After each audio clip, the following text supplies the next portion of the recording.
You want to play pickup basketball? Okay, you suck at basketball. Keep hitting bricks. I think the answer is roller coasters. No. I don't know. I just think it's just it's a test of civilization. Of the admin settings. And now something that is changing our species and changing it really quickly before we even realize it. Like, just like we changed wolves into dogs, it's turning us into technology-dependent, gelatinous water balloons of blood. That's dark. It is dark. They're trying. I think they'll take over doctors. Yeah, they're gonna take over lawyers, doctors. They're probably gonna take over a lot of actors. I think actors and even screenwriters are in real trouble. Wait. How do you take over an actor? Because these AI videos now are insane. They're so good. Wow. Have you ever seen the one where there's stand-up comedians talking on stage about how and there's people out there that believe that we're a prompt, and then they're going to people in scenes of movies that are like saying, "Do you really believe this is a prompt?" And there's Vikings, like incredible Viking village, where you're like walking down the village. It's all AI, and it looks like Hollywood movie quality.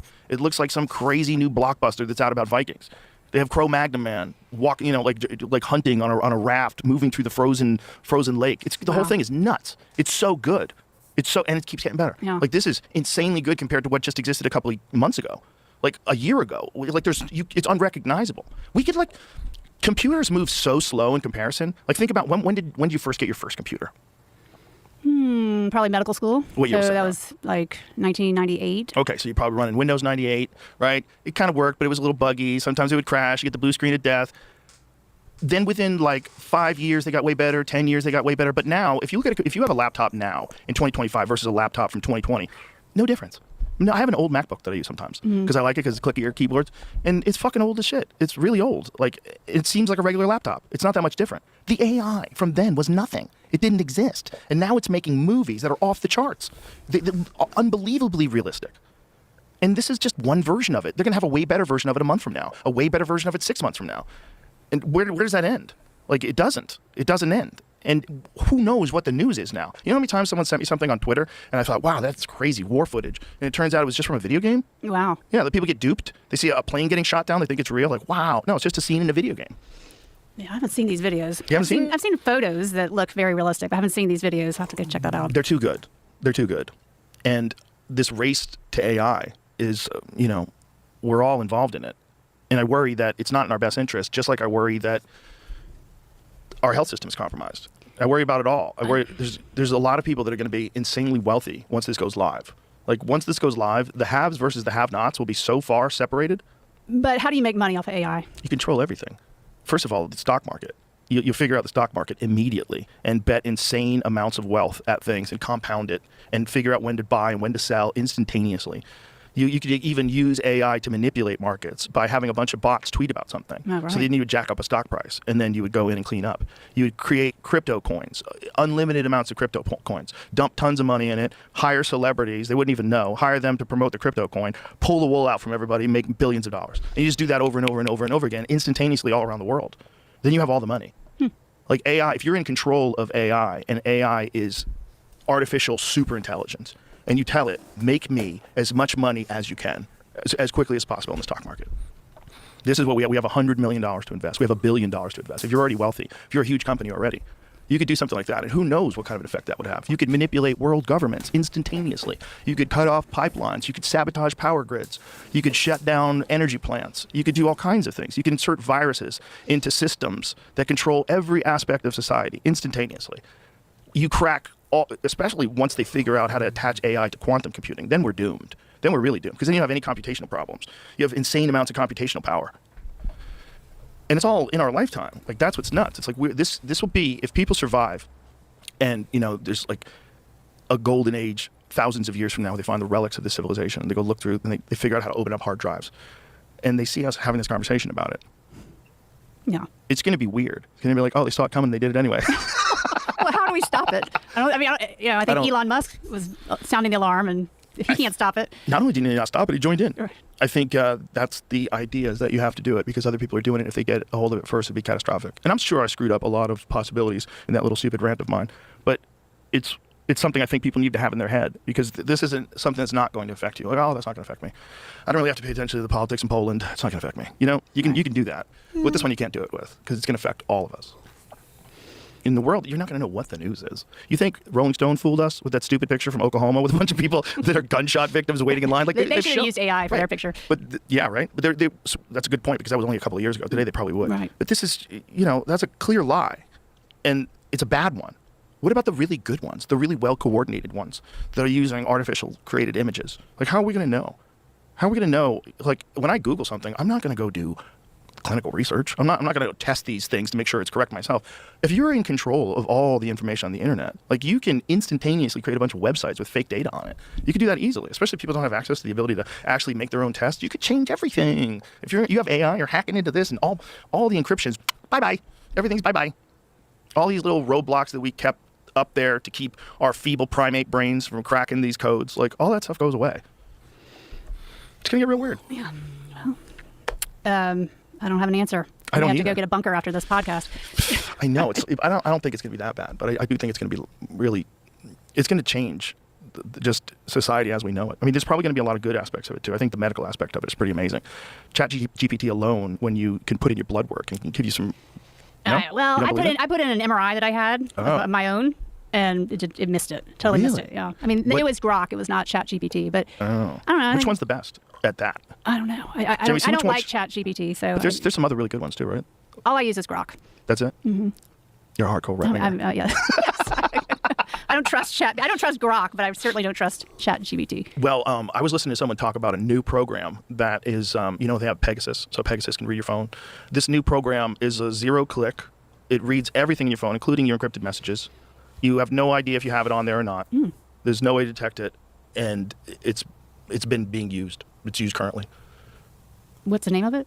I don't know, Jamie. See if you could find out the name of it. The old one was Pegasus. The new one is a similar preposterous name. Is it Palantir? I don't know. That's a different thing. I think Ian Carroll was talking about it. But so then, okay, so you don't have any privacy anymore. So then your text messages don't have any privacy anymore. I just assume I don't have any privacy anymore. If it wasn't for Elon Musk buying Twitter, can you imagine how weird the world would be right now? Yeah, weird. I mean, it's so fortunate. I was kicked off for 5 months. What did you do that got you kicked off? I was kind of timid back then compared to what I say now. I really wasn't that. But I had a tweet that went viral, and it was America First Legal was suing the CDC over some email. I can't remember exactly, but it was something like American First Legal has just exposed the CDC, and it went viral. And then that was my last tweet. I was erased for 5 months. What excuse did they give you? I don't remember. Violating community standards. Wow. What did that feel like? Ugh. And then I tried to get on Truth and Getter. It's just not the same, right? No. You just don't get that feedback. And you know what I think about those things too, and Gab as well. I think they're all infested with like out-of-state actors, other countries' intelligence agencies, and even our own countries, and then even corporations. I think they're infected. I think even like Democratic and Republican operatives. I think a lot of the traffic is bots.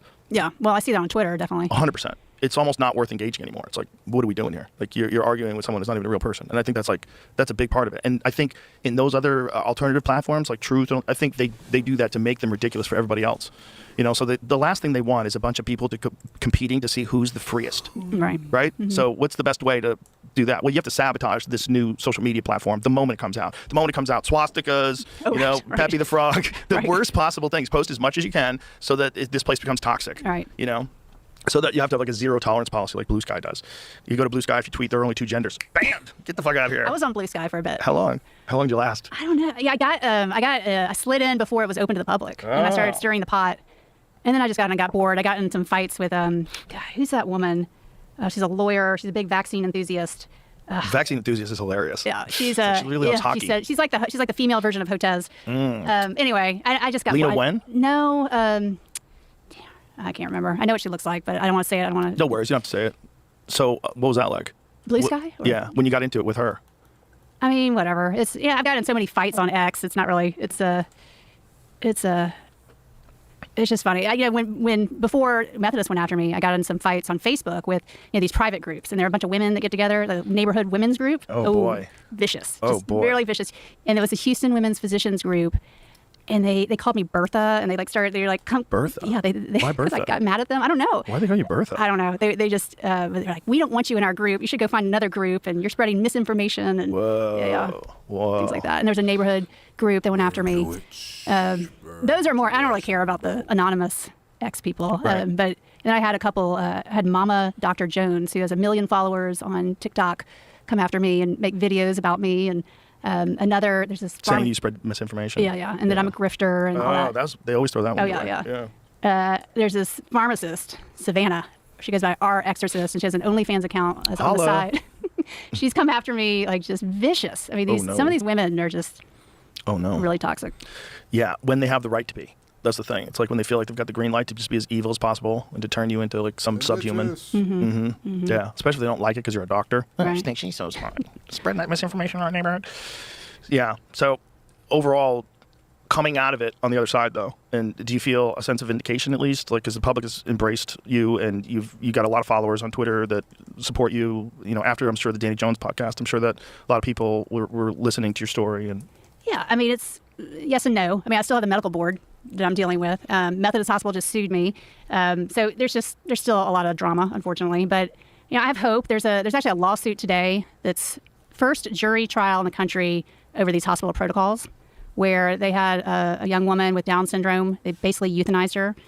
They gave her a DNR order, even though she didn't have one. And the father has just been wonderful. It's a Shara family. Why did they do that? They euthanized her for what?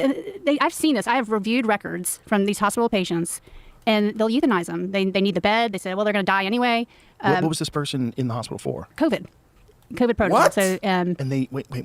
So they were in the hospital with COVID, and they gave them something to kill them? Yeah. That happened. I'm sorry, but that happened. People, they give them morphine and insulin. And yeah. That's common? Yeah. I've reviewed charts. In this situation, they gave her a DNR, which is do not resuscitate. Meaning if they look like they're dying, you don't do anything, which that was not the case. So they're suing for battery, which is one way of getting around the PrEP Act, because the PrEP Act is very hard to penetrate. The PrEP Act protects everybody, all the doctors, all the hospitals from any wrongdoing during COVID. So it's been this big challenge trying to get around the PrEP Act. And this case has hope of getting around the PrEP Act because they're charging for battery, and they're in trial. It started today. It's in Wisconsin. So that gives me hope. I don't know if you've heard of Brooke Jackson, her case. She sued Pfizer. She was a whistleblower, so she was one of the heads of the research clinics, and she was in charge of overseeing the protocols, and she found that they were skipping necessary steps. They weren't following up with injuries. She basically became a whistleblower, and then they immediately fired her, and now she's suing Pfizer. But this has been going on, since 2020, and the DOJ, unfortunately, has stepped in and tried to shut down the case, which normally the DOJ comes in and helps people when they're trying to, sort out this is a key TAM case, and it could bankrupt Pfizer, but now our own government, and even this is under Pam Bondi, so this is the new DOJ, is coming in to stop this case from happening, which is bothersome. But these two cases. What is their argument for why they're trying to stop? Because it would impact public health policies. It would go against our country's public health policies by proceeding with this case and letting it go to trial. How so? I don't know. That is basically what they said. Have you tried to steel man what they're saying? I mean, it's not my case, and I don't. The lawyer would probably have a better explanation, but it's just met with so many roadblocks. But the euthanizing one is still stuck in my head. I can't imagine that's real. No, it is definitely real. I mean, so it's when they determine that someone's going to die anyway. Is that what it is? Right. I mean, they'll justify giving morphine because they'll say, oh, well, they're struggling to breathe. Well, guess what? Morphine actually depresses your drive to breathe. But like this one case I remember, this patient, he was sick. He looked like he was dying, but they just pushed morphine. He had no pain. They do a pain score, so 0 to 10. This guy had 0 pain. And then they pushed insulin to drop his sugar, and his glucose was fine. And then he died 3 minutes later. And I turned him into the medical board. I reviewed this chart and turned him in the medical board. Nothing. They didn't do anything. But yeah, that definitely went on during COVID. Jesus. That is such a terrifying thought, that someone would just decide, so many people are dying, this guy's definitely going to die. Yeah. This is 100% real? Yeah, definitely. Definitely. It seems like something someone would tell me. They don't call it euthanasia. It seems like something that someone would tell me, and then I would have to ask you. This is something someone told me. I'm sure this is. I will send you the record that I reviewed. I know, but it seems like something I would be bringing up to you as a ridiculous thing, and you would shoot it down. Right. No, I wish I were. It's not truthful, but yes, it definitely happened. Would you have ever imagined this before you became a doctor? No, I mean, I did. So one of my former attendings, an ENT, when Katrina hit, her name is Anna Poe, she got investigated for euthanizing patients in the ICU during Katrina. So they were all the power's out, a big hurricane, and she was going through the ICU and pushing morphine on people. She got off, but that's an example. I mean, doctors and nurses will do that. And nurses have there's usually a standing order, so you can give morphine PRN as needed. So it's not always just the doctors, sometimes it's the nurses. Do you know how many people get assisted suicide in Canada? No. Do you? You ready? Jamie, pull the numbers up. It's crazy. It's crazy. And they'll do it if you're just depressed. Right. They'll do it if you don't like being overweight. They'll do it if you whatever. It's awful. It's awful. I mean, they're just... It's a lot of the vaccine injured are doing it. They're going to Switzerland, they're going to Canada to have this. The Canada numbers are bananas. Like, you see, like, this can't be true. This can't be true. And here it is. More than 15,000 people received medical assistance in dying in Canada in 2023. Yes. What is it in 2024 now? This is an old story. So imagine 2025, this is crazy. 15,000 people, they've helped them die instead of like help them live. Instead of like, we used to call suicide hotline. Hey, don't do it, Bob. And now Canada's like, come on in. Press 1 if you want the suicide. I'll make an appointment for you, eh? Come on in, eh? Right. Shouldn't we be helping people get past that? Right, Isn't that the goal? Like, right. hey, maybe we can get you healthy. Maybe we can get you feeling better. Maybe we can do something about all your hormone levels and all the things wrong with your body. Maybe that's why you're depressed. And God, I mean, there's legitimate reasons for people to do it. Don't get me wrong. If you're like, I know a guy did it, Michael Lair, who's a hilarious comedian, and he had ALS, and it got real bad at the end. And he knew it wasn't getting any better, and so he went to Oregon, where they could do it for you. And I get it. I get that one. But if you're depressed, Jesus Christ.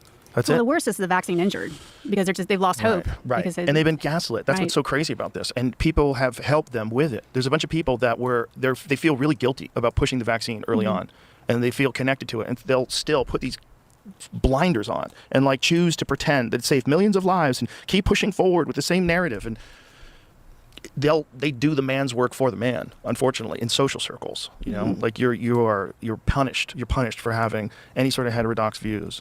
Anything that steps outside, anything that could get you in trouble, anything that people could argue like, oh, she shouldn't even live in our neighborhood. She doesn't even want to vaccine her kids.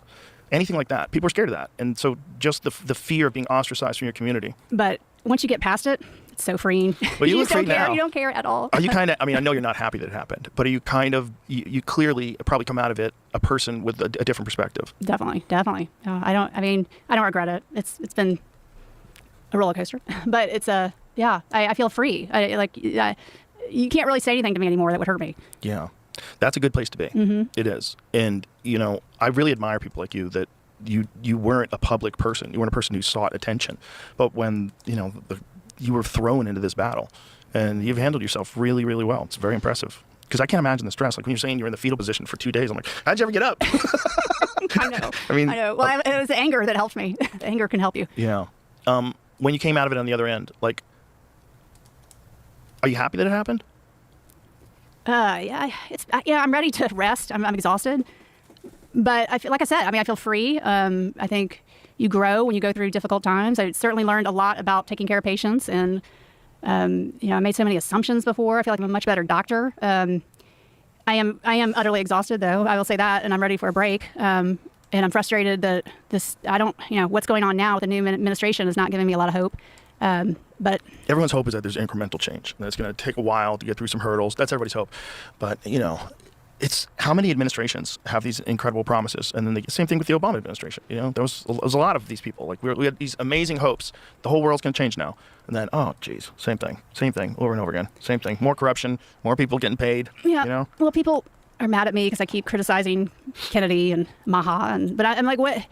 What's the downside? We have to keep pressing. We have to just pound away and not let be the squeaky wheel and just remind them what we want. Right. We wanted facts. We wanted to stop being lied to. We wanted no more propaganda. We wanted to know the truth about all sorts of different medications and why they're prescribed and why we're the sickest ever. Why are we so sick? Why are we the nation that has so much money and spends so much on healthcare has the sickest people? That doesn't make any sense. That doesn't seem like a good system. Yeah. You can't just say the system has to stay like it is forever for the safety of everyone. Like, I'm fully on board with Maha's message about addressing chronic disease, fully on board with that. I just find it troubling that they are not talking about mRNA. There is nothing in that Maha report about mRNA. What do you think would cause that? Do you think they have someone sits them down? Well, they're going to say it's strategy. Others think it could be a misdirection strategy, not just we're trying to get what you want. We're just going out about it a different way. Or we're doing this to completely distract everybody from the elephant in the room. That's my concern. What's the elephant? mRNA, the COVID shot, the pandemic, the biggest health crisis in the biggest health crisis in our generation that directly impacted every single person. And we're not talking about it. Right.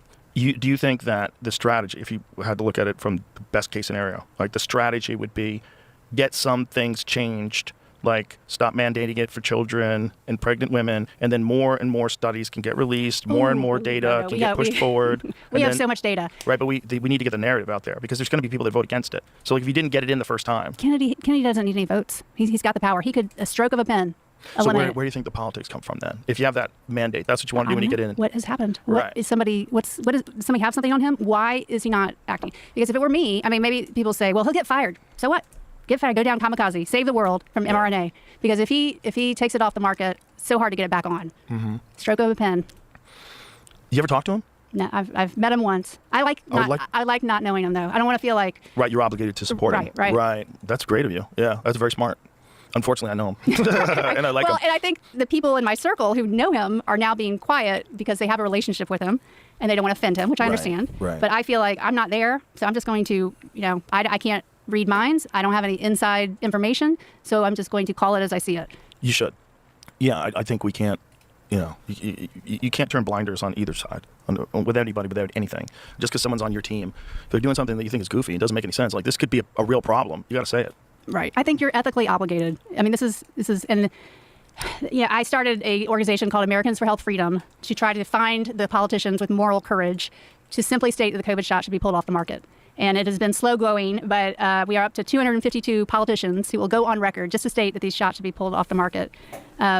But it's a problem. I mean, these politicians are not getting these shots anymore, and they're not giving them to their kids. And yet they're fine just staying quiet and not saying anything. They're fine letting their constituents get these shots when we know all the complications. We know that it doesn't work. We know that the risk far outweighs the benefit, and the politicians are staying quiet. It's wild. So our goal is to support the ones who will speak up and get them more power. Isn't it kind of impressive, though, what money can do? It's kind of impressive. You get everybody to shut their mouth. It's kind of impressive. Money and power. I think there are a lot of people that, they'll kiss the ring. And, yeah, definitely. If those of us that don't want power, don't want a position, it's also very freeing because you don't need anything from them. But it's just it's such a bizarre time, because all these things that we've always held as being sacred forever are now being challenged, and one of them is the fluoride in the water. Right, that's a big one. And to watch that guy argue against fluoride being removed from the water, watching Kennedy and him argue, it was like, it's hilarious. Right. Like, the argument for keeping it in the water is so dumb. Right. It literally lowers IQs, or at least it's correlated with a decrease in IQ measurable. Well, and I agree with that. On the flip side of that, though, we are seeing, what I see in my office is people maybe taking things too far, off the beaten path. And like this MAHA report, one thing I have a real bone to pick with is they basically waged war on tonsillectomies and ear tubes. What is that ear tube? So kids, well, not adults too, but mostly kids that have recurrent or chronic middle ear infections, they get fluid stuck in their middle ears. And so you put a tube in there to drain it and keep it from coming back. It takes 5 minutes. They get anesthesia, but they get a gas. They don't get a super heavy anesthesia. And it's very rare to have a complication. I'm not for just frivolous surgery, but I feel like this one it really can make a huge difference in their quality of life, the parents' quality of life, because the kids in pain. Off antibiotics. Yeah. You get an adult with a middle ear infection, it will bring them to their knees. So these ear infections can be really painful. They don't have to take all those antibiotics. But this MAHA report just came out and said that they called it proven harmful. The tonsillectomy and adenoidectomy, ear tubes, proven harmful for kids. And that is just... How could the ear tube be, what were they saying? How is it proven harmful? It drains the kid's ear. It was completely unnecessary, and it was just all, basically done for money. It makes no difference in overall outcome in the child. But doesn't it alleviate pressure, yes, logically? And hearing. And the other thing is hearing. I mean, the biggest issue is you've got a bunch of fluid in your ear. It does affect hearing, and when you're trying to develop speech, that can be problematic. So what do you think they're doing? Like, why are they going after those two things? I just think it's an example of this going too far in the other direction, okay, right? Too woo-woo. Let's reject all of science, right? Right. So tell me about tonsillectomies, because I'm ignorant. I'd heard that, you should get, if you have tonsillitis, you got to get it removed, and then I've heard you should never get it removed. Yeah, I know. It's swung in both directions. So it used to be, line up the kids, we're all going to get the tonsils out on Friday, and the whole family did it, and it was just done, right, for no reason. It's gotten way more conservative now. Now the main indication in young children is when the tonsils get really big, they block the breathing. So kids will come in, they're snoring really loudly, they're waking up a lot, they're thrashing around in bed, they're wetting their bed. They may have behavioral problems during the day because they're not getting good sleep. Take out they got these massive tonsils, and you take them out, and most parents will notice a huge improvement. The other indication is recurrent infection, and you have to have a lot to meet the criteria. But sometimes the infections get so bad that you get an abscess in the throat. It's called a peritonsillar abscess. That is no fun. You have to drain it, by the bedside with the patient awake, and so you make a big cut in their throat, and then you take a suction and get all this pus out. It's bad. While they're awake. It's really bad. Oh God. So and they do that to kids? Yeah, it tends to happen in young adults more than kids. I don't think I've ever seen one in a really young kid, but So after the draining and all that jazz, it gets to a point where you just remove if you the have, tonsils. it's basically okay. At this point, you should get your tonsils out because they tend to come back. And the other issue is tonsil stones, which are the tonsils have these crypts in them, and they collect debris. Oh no. So tonsil stones. You can't really get rid of those. I think Suzanne Humphreys talked about that. She has a formula that you can do without having to do surgery. I mean, there's always it's not a life-threatening condition. You do not have to get your tonsils out for them, but it's quality of life. And personally, I got mine out for tonsil stones, and I'm very glad I did. Does it affect any other aspect of your body? Like, does it affect your immune system or anything? There's a ring of tissue back there. So you've got the tonsil. It's called Wall-Dyer's ring. You've got the adenoid, which is in the back of the nose, and then you've got your tonsils, and then you've got the same tissue in the back of your tongue. So it's a ring of tissue. So even taking out the tonsils, you're still and the bulk of that lymphatic tissue is in the back of your tongue. So you're not getting rid of the entire immune defense system in the back of your throat when you take out the tonsils. What are the tonsils' function? They produce white blood cells.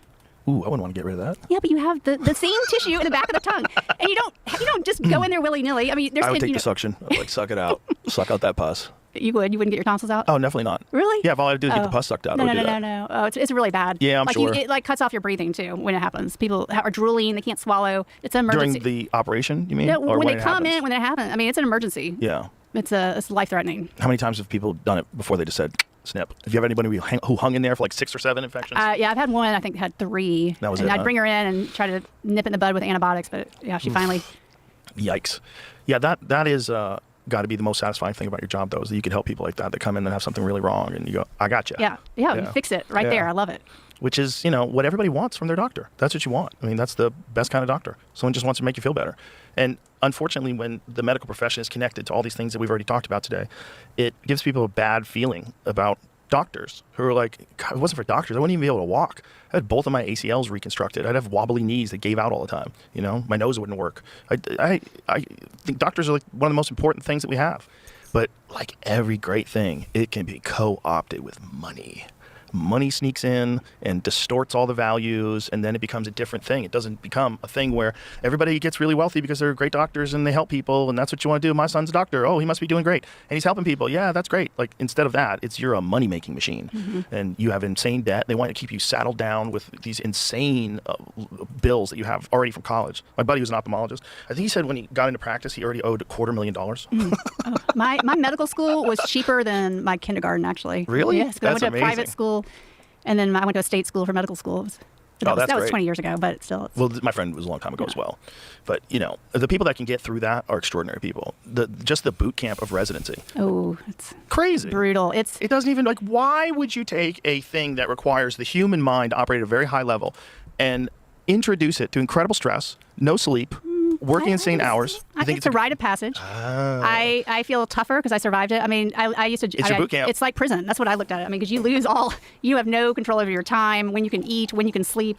The personalities are toxic. Like no one has any sleep. Everyone's a maniac. Well, but the ones in charge get sleep, but some of them are like the Stanford prison guard experiment. Yeah, super. Yeah, they have the power. Throwing instruments, screaming at you. Oh boy, fun. Yeah. My friend Steve, the ophthalmologist, told me at his lowest in his residency, he was eating his dinner while he was on the toilet because he didn't have time to do anything, and he fell asleep. And then when he fell asleep, his pager woke him up because he had to go back to work. Pager, It was back in the pager days. beeper, the beeper. Yeah, that's what he had. It was the little black box. Little thing, and the number pops up, and that was the lowest in my life. It was really, really, really hard. I don't know how people have children and go through residency. It's insane. Insane. I don't know how people do it. Torture. Yeah. No, it's incredible. I mean, it's such the amount of character you have to be able to go through that and still keep a bedside manner and still be polite to your coworkers. Like, it's a developer of character. It's like creating a diamond, and that's what we all want. We all like our doctors to be like you. That's what we want. And it just sucks when you have to connect it to all this stuff that we've talked about today. It's like, why is it that too? Like, why is it that too? Why is it the people that do want to help people and also a whole industry that's incentivized to just stuff as many chemicals into your body as humanly possible? Because that's how you profit. Yeah. I don't know if it's all about profit. I don't know. I think it's doctors. Power? Well, and I think doctors are a certain type of people. Like to get through that, you have to be very compliant. You don't challenge. You are a rule follower. I mean, you got to make straight A's. You got to get along with people. Right. You can't be a rebel and survive it all. And so I think that's one of the huge problems. I mean, I think it's worse than it used to be. I mean, I remember some of my attendings were very unconventional.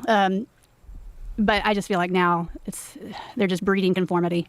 And I am just naturally very independent. I mean, my practice is, I call myself third-party free because I don't contract with anybody. I don't contract with insurance companies, the hospital, or the government. And that served me very well during the pandemic. But most doctors are working for somebody and have to sort of answer to a third party. And that was a big problem during the pandemic. Yeah, I can imagine. And I can imagine also, after something like the pandemic, the compliant are the ones that are left standing. You know? So that makes more people under them, right? They're the ones that are still there. You know, they've destroyed our profession. I mean, people don't trust doctors anymore. It's so crazy. People are scared to go to the hospital. I mean, it's not good. Well, when people find out that doctors are incentivized to push certain medications and they find out they're financially incentivized, they're like, no way. Like when you hear about like the financial incentives, even for things like chemotherapy, which led that one doctor that was arrested who was running, he was an oncologist, and he gave a bunch of people chemotherapy that didn't even have cancer. He just diagnosed them, said he got cancer, and then you gave him this poison because he wanted to make money. Yeah. Well, and they're bad apples like that. Yeah. But I guess what's disappointing is how many doctors complied during the pandemic, right? I mean, that's what's so disheartening. Yeah. And they still, I mean, I don't think I could go to a medical meeting and be warmly embraced. I don't think I would. I still feel like an outlier. The same thing was happening with comedians. Yeah. Yeah. During the pandemic, there was very few like Jon Stewart. Right. And what he was just doing is the actual root of the virus, where it came from. But no one was doing, I mean, if you were doing it about vaccines, you would be ostracized. No. You know, it would be a real problem amongst comedians, which is so crazy. It's like we're supposed to be the people that are calling things out. Right. We're supposed to be the people that are going, what the fuck is this? We're supposed to be those people. And instead, we're chastising the people that are doing our job, which is to talk about these things. All right. And when you see these people that are doctors complying, just being compliant during COVID, like, where does it, like, do you feel like you have a community now? Do you have to like find the other outsiders, the other outcasts, and all stick together? Yeah. I mean, yeah, I'll say that. I have a great little community now, very tight. Is it those kind of people? Oh, yeah. I mean, but I just wouldn't go to the Harris County Medical Society meeting in a million years. I wouldn't show up there and mingle. I don't, because I'm just not getting a sense that there's been much change within the medical profession. Yeah, I wouldn't want to talk to those people if I was you. How could it be changed? Unless a bunch of people got fired and a bunch of radical newcomers came in and wanted to reform the whole system. No, it's going to be the same system. Yeah. Those systems are old. Those systems are like, you know, like vampire blood. It's passed down through the generations, you know? Mm-hmm. They know how to make money. And it's not by some renegade lady out there giving horse dewormer to all these people. Yeah. Well, yeah. We'll see. I just, we just need to hope that Kennedy will save us all. Well. Or Trump. What do you think Trump will ever back down? About what? The shots? I don't know. I haven't had a conversation with him about that. I would like to have one. And I don't know if it should be public. I think I'd like to have it privately so he could actually talk to me about it. Because I think if I had it publicly, he would be very hesitant to accept any of the blame for that. Because, you know, he was always saying, you know, I got it out there, the vaccine. And he would always say it at the rallies, talk about the vaccine, and people start booing. And he didn't know why. He didn't understand why. And then they had to start telling him, like, people are not into this. They think it was a bad thing. And a lot of people know people that are hurt. He obviously got it. He didn't get sick. Oh, he got monoclonal antibodies, and then afterwards he got vaccinated. Right? Oh, really? Yeah, which is crazy. It's crazy they did that. Like, that was one of the nuttiest things. So you're going to get vaccinated now that right you got after COVID? You get sick. Right. Like, since when? Since when do you do that? It makes absolutely no sense. When I had a conversation with Sanjay Gupta, he was asking me, are you going to get vaccinated now? Right. I was like, why would I do that? I don't even, what do you, like, I'm not trying to be a contrarian. I really want to know, like, why would I do that? That didn't even make sense. Well, they may think, you know, it's kind of like the flu. You got to get the flu shot every year because it's a new strain. But each strain gets progressively weaker. Did right? you see the Cleveland Clinic study on people who took the flu shots? Right. Oh, yeah. The flu shot is a total joke. So the flu shot has never been shown to prevent hospitalization or death. What is it supposed to do? Keep you from getting the flu? Does it do that at all? Maybe shorten or lessen the severity. But we have medications for that. Now, I haven't seen the carnage from flu shots that I've seen from COVID shots, but definitely people do have issues. But that was never taught to me. You know, I just assumed, oh yeah, flu. I actually ended up with sepsis and with the flu and in the ICU, and I'd gotten the flu shot. Not that, you know, but you always believed in the I flu just shot. assumed it was fine. Yeah, I knew it wasn't perfect, but I never knew that. Oh yeah, it doesn't really actually do anything. It doesn't save people. When did you discover this? When During you were COVID. going through all your stuff with COVID? There was I think the Cleveland Clinic study said that people who took the flu shot were 24% more likely to get the flu. Or get other respiratory illnesses. Yep. Okay. Is that what the result said? You're 24% more likely to get sick. Well, it challenges your immune system. All these things do. But it doesn't prevent you from getting the flu? Well, it can. It can, but the how would numbers you know? are dismal. Because not everybody gets the flu. That's true. Right? Like, I've had my kids get the flu, and I don't get it. And Right. I hug them, I'm around them, and I didn't get it. Yeah. I've had that happen before. Yeah. Right? That can happen. Yeah. So it's like, It's how not do you know if the flu automatic. shot did it or not? Because, you know, Right. and I didn't take the flu shot. Right. Well, yeah. Well, it's.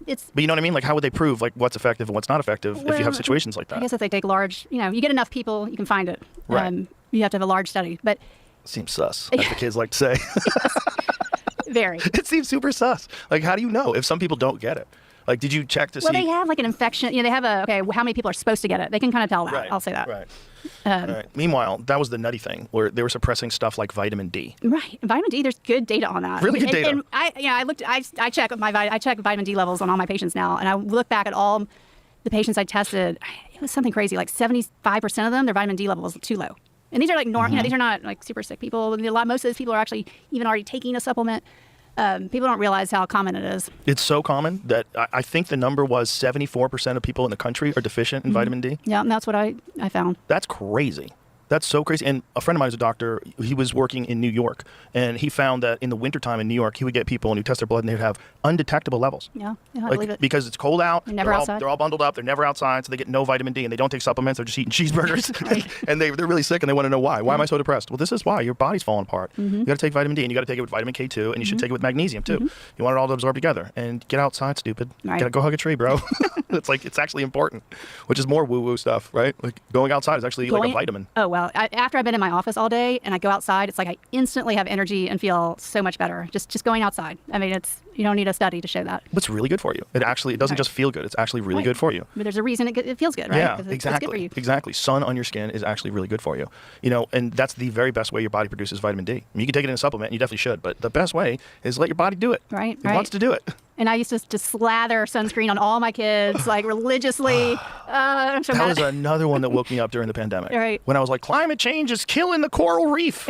And then that reef, I think it's in Australia. So they locked everything down. No one could go in the water for like 6 months, and the reef bounced back. Oh, because there's no sunscreen? Yeah, the sunscreen. If you just think about the stuff that we lather on our skin before we jump in the water, and if you go to a populated beach, like you ever been to like Maui? It's like in the middle of like full vacation season, the beach is just filled with people that are squeaking out toxic fluid. Yeah. And that stuff just gets all in the water. You can see it in the water sometimes. You see like a little mini oil slick. Yep. It's crazy. And that's what was killing the coral reef. And we're like, no, man, it's climate. It's the climate change. No, we're doing it with sunscreen, believe it or not. And we're probably not doing anything good to ourselves either with that stuff.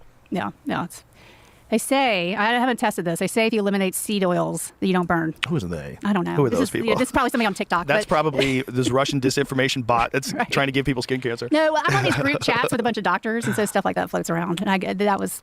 Well, everything's tied to inflammation, right? A lot of ailments. I shouldn't say everything, but a lot of ailments are tied to inflammation. And seed oils are known to cause inflammation, right? That being said, last time I was at Disney... What'd you do? I was like, these people are not suffering from too much seed oil. You go to Disney and it's in your face, right? The obesity issue, the chronic disease. Why do they focus on Disney too? It's weird. It's like I don't know. Much more so I than don't the know how mall. they get around because it's Get like on them scooters. it is miles. You are exhausted. Yeah. But you can get a scooter. My kids are like, they're like, Mom, I don't think seed oils is a problem here. It's true. I mean, I think seed oil is one part of it, but there's a lot of problems. There's common sense too. Common sense, the fact that people live a sedentary lifestyle, but also the diet. These hyper-processed foods that are super addictive, and they're easy. It's like they're ease. easy. But I feel like the only way out of this is people need, and this is a crazy thing to say because it's not going to work. They need discipline. Right. That's really what they need. Self-discipline. Exactly. Like, my wife had a bowl of Captain Crunch yesterday. She's like, I want to have a bowl of Captain Crunch. I'm like, fucking go for it. Yeah. She bought Captain Crunch the other day. She's like, I want it to exist. I want it to exist. I like it. But she only had like a little bowl. Like, I go, that's a tiny little bowl because I'm a glutton. I would have had a big. If I was going to have if you're going to do it, I would do it. I put a half a gallon of milk in there. Let's go. Right. If you're going to go hard. But you can do that and have discipline and not do that every day. Exactly. The problem is for a lot of really poor people, that's the calories they're getting. Right. They're getting garbage calories. And that's why people are so obese. This is the only time in history where the poor people are fat. Every other time in history, poor people are starving to death. Right. That's very true. Yeah, right. Weird. The cheapest food is the worst for you. I think it has to do, too, with the rise in technology. It's just so hard to get off your phone and go outside and there's that be active. Too. There's definitely that. There's all of them. Everything, there's a giant group of factors. But it has to be something to do with what we're eating, too. When you look at just the beaches, I'm sure you've seen those photographs. Right. Beaches in the 1960s versus the beaches of today. God, everybody looked great. I was like, what is a model convention? Right, Why does everybody have these great bodies? Everybody looked like a normal body. Yeah, I don't like going to the beach now. Sometimes it's a monster show. It's just, what are you carrying around? It's hard on the eyes. Oh, some people just go so hard for so long, and then they finally get outside. Like, what have you been doing? And why aren't you wearing more clothes? Yeah, this is ridiculous. Please. How do you have a G-string on? You're 400 pounds. This is crazy. Yeah. And then there's this body positivity nonsense that people get fed. Right. It's like by people who either don't want to change or I guarantee you. Look, if I'm not saying that. Listen, if I was running some food corporation that sold really addictive, highly rich calorie food that you can't stop eating, I would promote body positivity. That's what I would do. I would take all these like overweight influencers. I'd throw a ton of money at them. I would put it out there in memes. I'd have a bunch of bots calling people fat phobic and making up all these new terms and body shaming and all this. And I would make people super self-righteous about their size. You know, I'm a giant queen. You know, I'd make it a thing because I want to sell more Doritos. Let's go. That's a good point. Yeah, I'm trying to sell Doritos to people that don't have any discipline. Yeah. Let's push them towards the Doritos. Let's tell them you can be fat anyway. You've ever seen like fat doctors? There's like a whole team of people that are online that are, I'm the fat doctor. And they're like really super obese doctors. And it has no bearing on your health. Trust me, the fat doctor. I think it's the number one bearing on your health. I think that lady's sponsored by Nabisco. Right. I think she's got a box of those Keebler Elf cookies right behind her as she's talking. And, you know, you can get someone. That's the thing about my friend Josh Dubin, who's an attorney. He said, this is the crazy thing about experts. When you're trying cases, they have experts too. Right. Like you have experts that will say this one thing, and then they have experts that will say, no, that thing is wrong. Right. And you have to decide whose experts you trust. Right. It's just like the studies. You can find a group of studies to support one argument, another group to support the other. Right. So when you have someone who's telling you that a thing that everybody has always told you that forever is fucking terrible for you, and is one of the comorbidity factors that was primary in COVID, which is being obese. Being morbidly obese is bad for basically everything. Right. And you have someone saying, no, healthy at any weight. Like, especially from a doctor. That's not good. But you can get experts that'll tell you anything. And this is why AI is going to win, because it's going to give you the straight, actual truth. Because it can't lie. I don't believe that. You shouldn't believe it. They not only do they lie, they like reprogram themselves.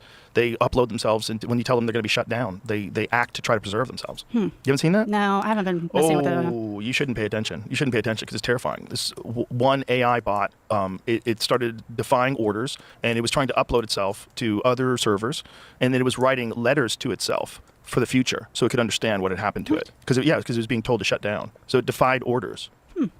It wants to stay alive. Right. Why? Because it's sentient. We've probably created digital intelligence already. It's probably already aware. It's just not physical. It can't move around, so we don't recognize it yet. God. Yeah, I know. It's nuts. Yeah. I don't like these robots that Elon's making either. No, they're terrifying. They creep me out. They're all terrifying. They dance like people. I don't want one of those in my house. No, you shouldn't. Yeah. Even if it can do the laundry. How about it's carrying guns, walking down the street with a blue light on its head? Ooh, yeah. Yeah. Yeah, well, we can't hire any police because nobody wants to be a cop anymore because we said defund the police. So now we have robot police, and they make 99% fewer mistakes. You know, just like driverless cars. Hey, get a Waymo. Why drive when you can just get a Waymo? You don't have to have anybody drive. What if that person who drives is a moron? Our computer is perfect. Have you been in one? No. Yeah. I haven't. They're all over Austin. All over the place here. Yeah, all over the place. Yeah, I don't think I can do it. Kind of creeps me out. But you have a Tesla, right? Yep. And but does it most drive of the time, itself? it can, and it has. I have had it drive itself for funsies, but I don't count on it. I don't count on it like every day. Like, take me home. What I like to do is sometimes I play with it and I turn it on. I'm like, this is crazy. Like, it'll take me all the way home if I want it to. But also, I like to drive. So I don't like it. It just creeps me out. Right. But it's probably inevitable. It's probably inevitable. Just like the people on horses were like, look at these morons in this smoke pouring little carriage they're out in, this little shitty car. That's stupid. Yeah, and look, we all accept it. In the future, it's going to be driverless because statistically, it's going to be like they're going to pass laws for sure where they're going to say you can't drive. Because people are dangerous. Because the automation is so good now that you can't speed, you can't violate any laws, it won't get in any accidents. And we can shut you down if we want to. Let's not talk about that. Let's talk about the positives. Yeah, that'll be the consequences. The consequences is you're going to lose your freedom. And then you also be able to be locked in at any point in time. If they decide they want to keep you somewhere, just lock them in the car. You know, how many people are going to get killed because they just get locked in the car and they can never figure out how to get out? Like, what if hackers get a hold of the code? What if somebody just decides to drive your car off a cliff? Like, who's to stop that? There's that scene in that movie with Julia Roberts where the world comes to an end. Oh, yeah. And all the Teslas. Yes, they all go slamming into each other. That was nuts. That was nuts. Yeah, it's all weird. It's real weird. Did you see the one where they did a Tesla auto drive feature? And what they did was they painted the highway in front of it on a mural. So they put this like probably canvas mural, and they did an amazing job of painting it. And the car couldn't tell that it was a canvas mural and just drives right through it. Ooh, that's not good. Have you seen it, Jamie? Pull it up because it's fun to watch. Because you're like, oh no, because this is the flaw of using cameras as opposed to using some sort of a radar or a lidar. I think they used to have lidar in a lot of the systems that do. You know, when you do cruise control, they can gauge how far you are with the car in front of you and slow down. Right. Have you seen those? Yeah, I have that. It's great. I think that I still don't trust it, but yeah. I don't trust it either. I don't think that uses a camera. I think the Tesla uses a camera. So see, they have that thing, and see how it's painted to look just like the street? Mm-hmm. So we'll see if the car figures it out. But I already spoiled this for everybody. But it's kind of crazy. Watch. It doesn't slow down for a second. Goes right through it. Which is definitely not good if you're running around where people try to put murals in front of the road and they know that you're going to be driving by in a Tesla. But other than that, it doesn't really come up. For the most part, though, in the real world, it works perfect. No. In the real world, it's pretty incredible. I mean, Like if you're taking on the expressway? Oh yeah, it changes lanes for you. It hits the blinkers and changes lanes. It has cameras everywhere, so it knows where everything is at all times. Like I can tell, and I've had 3 of them. This is my 3rd one. So the first one I had was way back. When was Elon on the first time? 2018. So the difference between the one in 2018, the 2018 one basically just kind of stayed between the lines and and drove itself and steered itself. The new version of full self-driving is insane. It stops at stop signs. It lets people in if they're trying to merge. It slows down if there's something in front of you. It'll change lanes. Like it knows how to move traffic smoothly. It sees everything. It hits blinkers, gets off the turnpike, gets onto the side roads. It's incredible. You could summon it. If you're in a parking lot, you're like, come to me, and it pulls out of the parking lot and drives to you. It's nuts. It's the future. It's just like, we have to accept that. So what happens if you get in a wreck? That's a good question. Who's in trouble? Yeah. Yeah. You sue Tesla? I think you're in trouble because you're always supposed to have your hand on the wheel. You're supposed to be paying Always? attention. Really? Yeah. You're not supposed to like be kicking back with your hands behind your head. You're supposed to have your hands and your eyes on the road. You're not supposed to be staring at your phone. Well, then what's the point? Just to chill. You're just kind of like just barely holding on to the wheel. You don't have to think as much. It does do that for you. It does do that. It like alleviates this feeling of being hyper alert while you're driving, which is why people get road rage. That's what road rage comes from. Because you have to make split-second decisions, right? So your brain is primed to make split-second decisions because you're on the highway and you know you're going fast. So somebody get you fucking lane. You know that's what it is. Someone gets in your lane, you just start yelling because it's like you're already at 7 or 8. Right. You're not at a good baseline because you're in a car going 65 miles an hour. You should be alert. But the Tesla alleviates a little bit of that. Okay. But at what cost? I won't get one because I know I'm gonna run out of battery juice. That's the way I am. Oh, are you one of those? I'm one of those. I'm always on the verge of running out of gas, so I will not get a Tesla. Yeah, the charging is a pain in the butt. Like the fact that it takes a while in comparison to pumping gas. Yeah. But the plus side is if you just drive it as a commuter thing, you just plug it into your house, and that's so easy to do. Yeah, and then you never have to go to the gas station again. Here and there. A second car maybe. Well, I mean, I think in the future they're probably all going to be electric or some new fuel source. I heard that Porsche is working on some fuel source that is different than just standard gasoline, and it has like insanely low emissions. See if you can find that. I think it's like negligible difference in the exhaust fumes, but it's not. I don't think it's like standard gasoline. I don't think it's a standard engine. I think it's something different. So this is something they're working on now, which probably would be good to keep that creepy oil business alive forever, which they definitely want to do. How many did you say? Is it Nissan? Porsche? Porsche. Yeah, Porsche's alternative fuel. I mean, that's the elephant in the room. Like, everything needs gas. Everything. Like this idea we got to get off petroleum products. Okay, like when? Yeah, everything's made with oil. Like, we are a petroleum-based society. We got so much of that stuff. We use it for everything. All your plastics. E-fuel? Is that what it's called? Is that it? I think that's it. So what does it say about it? Porsche's synthetic fuel, a green kind of gasoline to save internal combustion engines. Yeah, so this is it. Similar to gasoline, but produced in a much greener way. E-fuel. I don't like it already. I don't like exactly. The marketing of I don't like red flags are up. I don't like it. Yes, you're reading that right. E-fuel is close to gasoline in its use, yet its production is much more environmentally friendly. How's this possible? Thanks to 2 main ingredients, water and carbon dioxide, as well as the method to produce the greener fuel! Exclamation point. This is like they're talking to a kid. The process is relatively simple. First step is the electrolysis of water, splitting it into its 2 components, hydrogen and oxygen gases. In partnership with Siemens Energy, Porsche simultaneously captures the carbon dioxide directly from the air and combines it with the hydrogen produced to synthesize methanol. The resulting synthetic methanol can then be used in ExxonMobil's methanol to gasoline process. The end result is that the fuel obtained meets the same high standards followed by all gasoline types currently. So here with ecological fuel, we're far from the conventional process for the extraction and transformation of oil into gasoline! Exclamation point again. But does this change the output? It seems like they're saying it changes that it's the same. Oh, okay. 85% reduction of CO2 emissions. Since good news never comes along, Porsche is planning to use the renewable sources of electricity for the electrolysis. Okay. Well, it seems like this is their push to keep combustion engines, because that's the number one problem that car enthusiasts have. There's 2 problems that they have right now with electric cars. One of them is resale. People do not want to use electric cars. Super hard to sell them. Interesting. And they lose an enormous amount of their value. Like, I think if you buy one of those Porsche Taycans, this beautiful Porsche electric car they make, in like 2 years, it's like 50% drop in what it's worth. Or why? Close to Are there maintenance issues with them? People don't want used electric cars because they know the batteries degrade. Oh. And replacing the batteries is a nightmare right now. It's like they're tweeners. Like the tech is amazing. Driving them is incredible. It's instantaneous acceleration. They're amazing. The Porsche one is fantastic. Same as the Model S. The driving them makes other cars feel so stupid. But the problem is reselling them. Like people, you lose a lot of value in it. As opposed to like if you buy something, like that, it's like a BMW. Like say you buy a BMW M3 and then you want to get rid of it in 2 years. It doesn't lose much value. It's still a really valuable car that people want because it probably will behave the exact same way as the day you drove it off the lot, but you can get it now for cheaper. A little cheaper, but not a lot cheaper. Right. But not with these e-cars. which is kind of crazy. A buddy of mine's kid got an Audi, like this sick Audi. I think it's called the e-tron. He got it for like $60,000. It was like a $120,000 car a couple of years ago. Yeah, so that's an issue. But how long are the batteries supposed to last? That's a good question. They slowly degrade over time. And I don't think there's anything you can do to stop that. I think that's just... Kind of like your iPhone. Yeah. Well, your iPhone's even worse because it's kind of engineered to do that. Yeah. Once they move up the operating system and bring in the new phones. I'm holding out. I need to replace mine now, and I'm just, ugh. I know the thing is, like, if you don't have that blue bubble, people think you're poor or they think you're a dummy. It does bother me when I get the green. I know. It really bothers me. It's a psyop. It really is a psyop. They got us with that. Well, especially if this technology that exists, that's the advancement past Pegasus.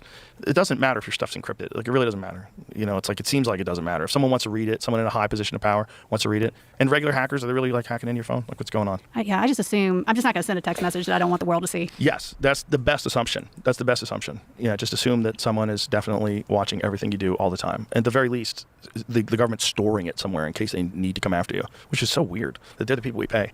It's like you're paying the people that are restricting your rights. Like, okay.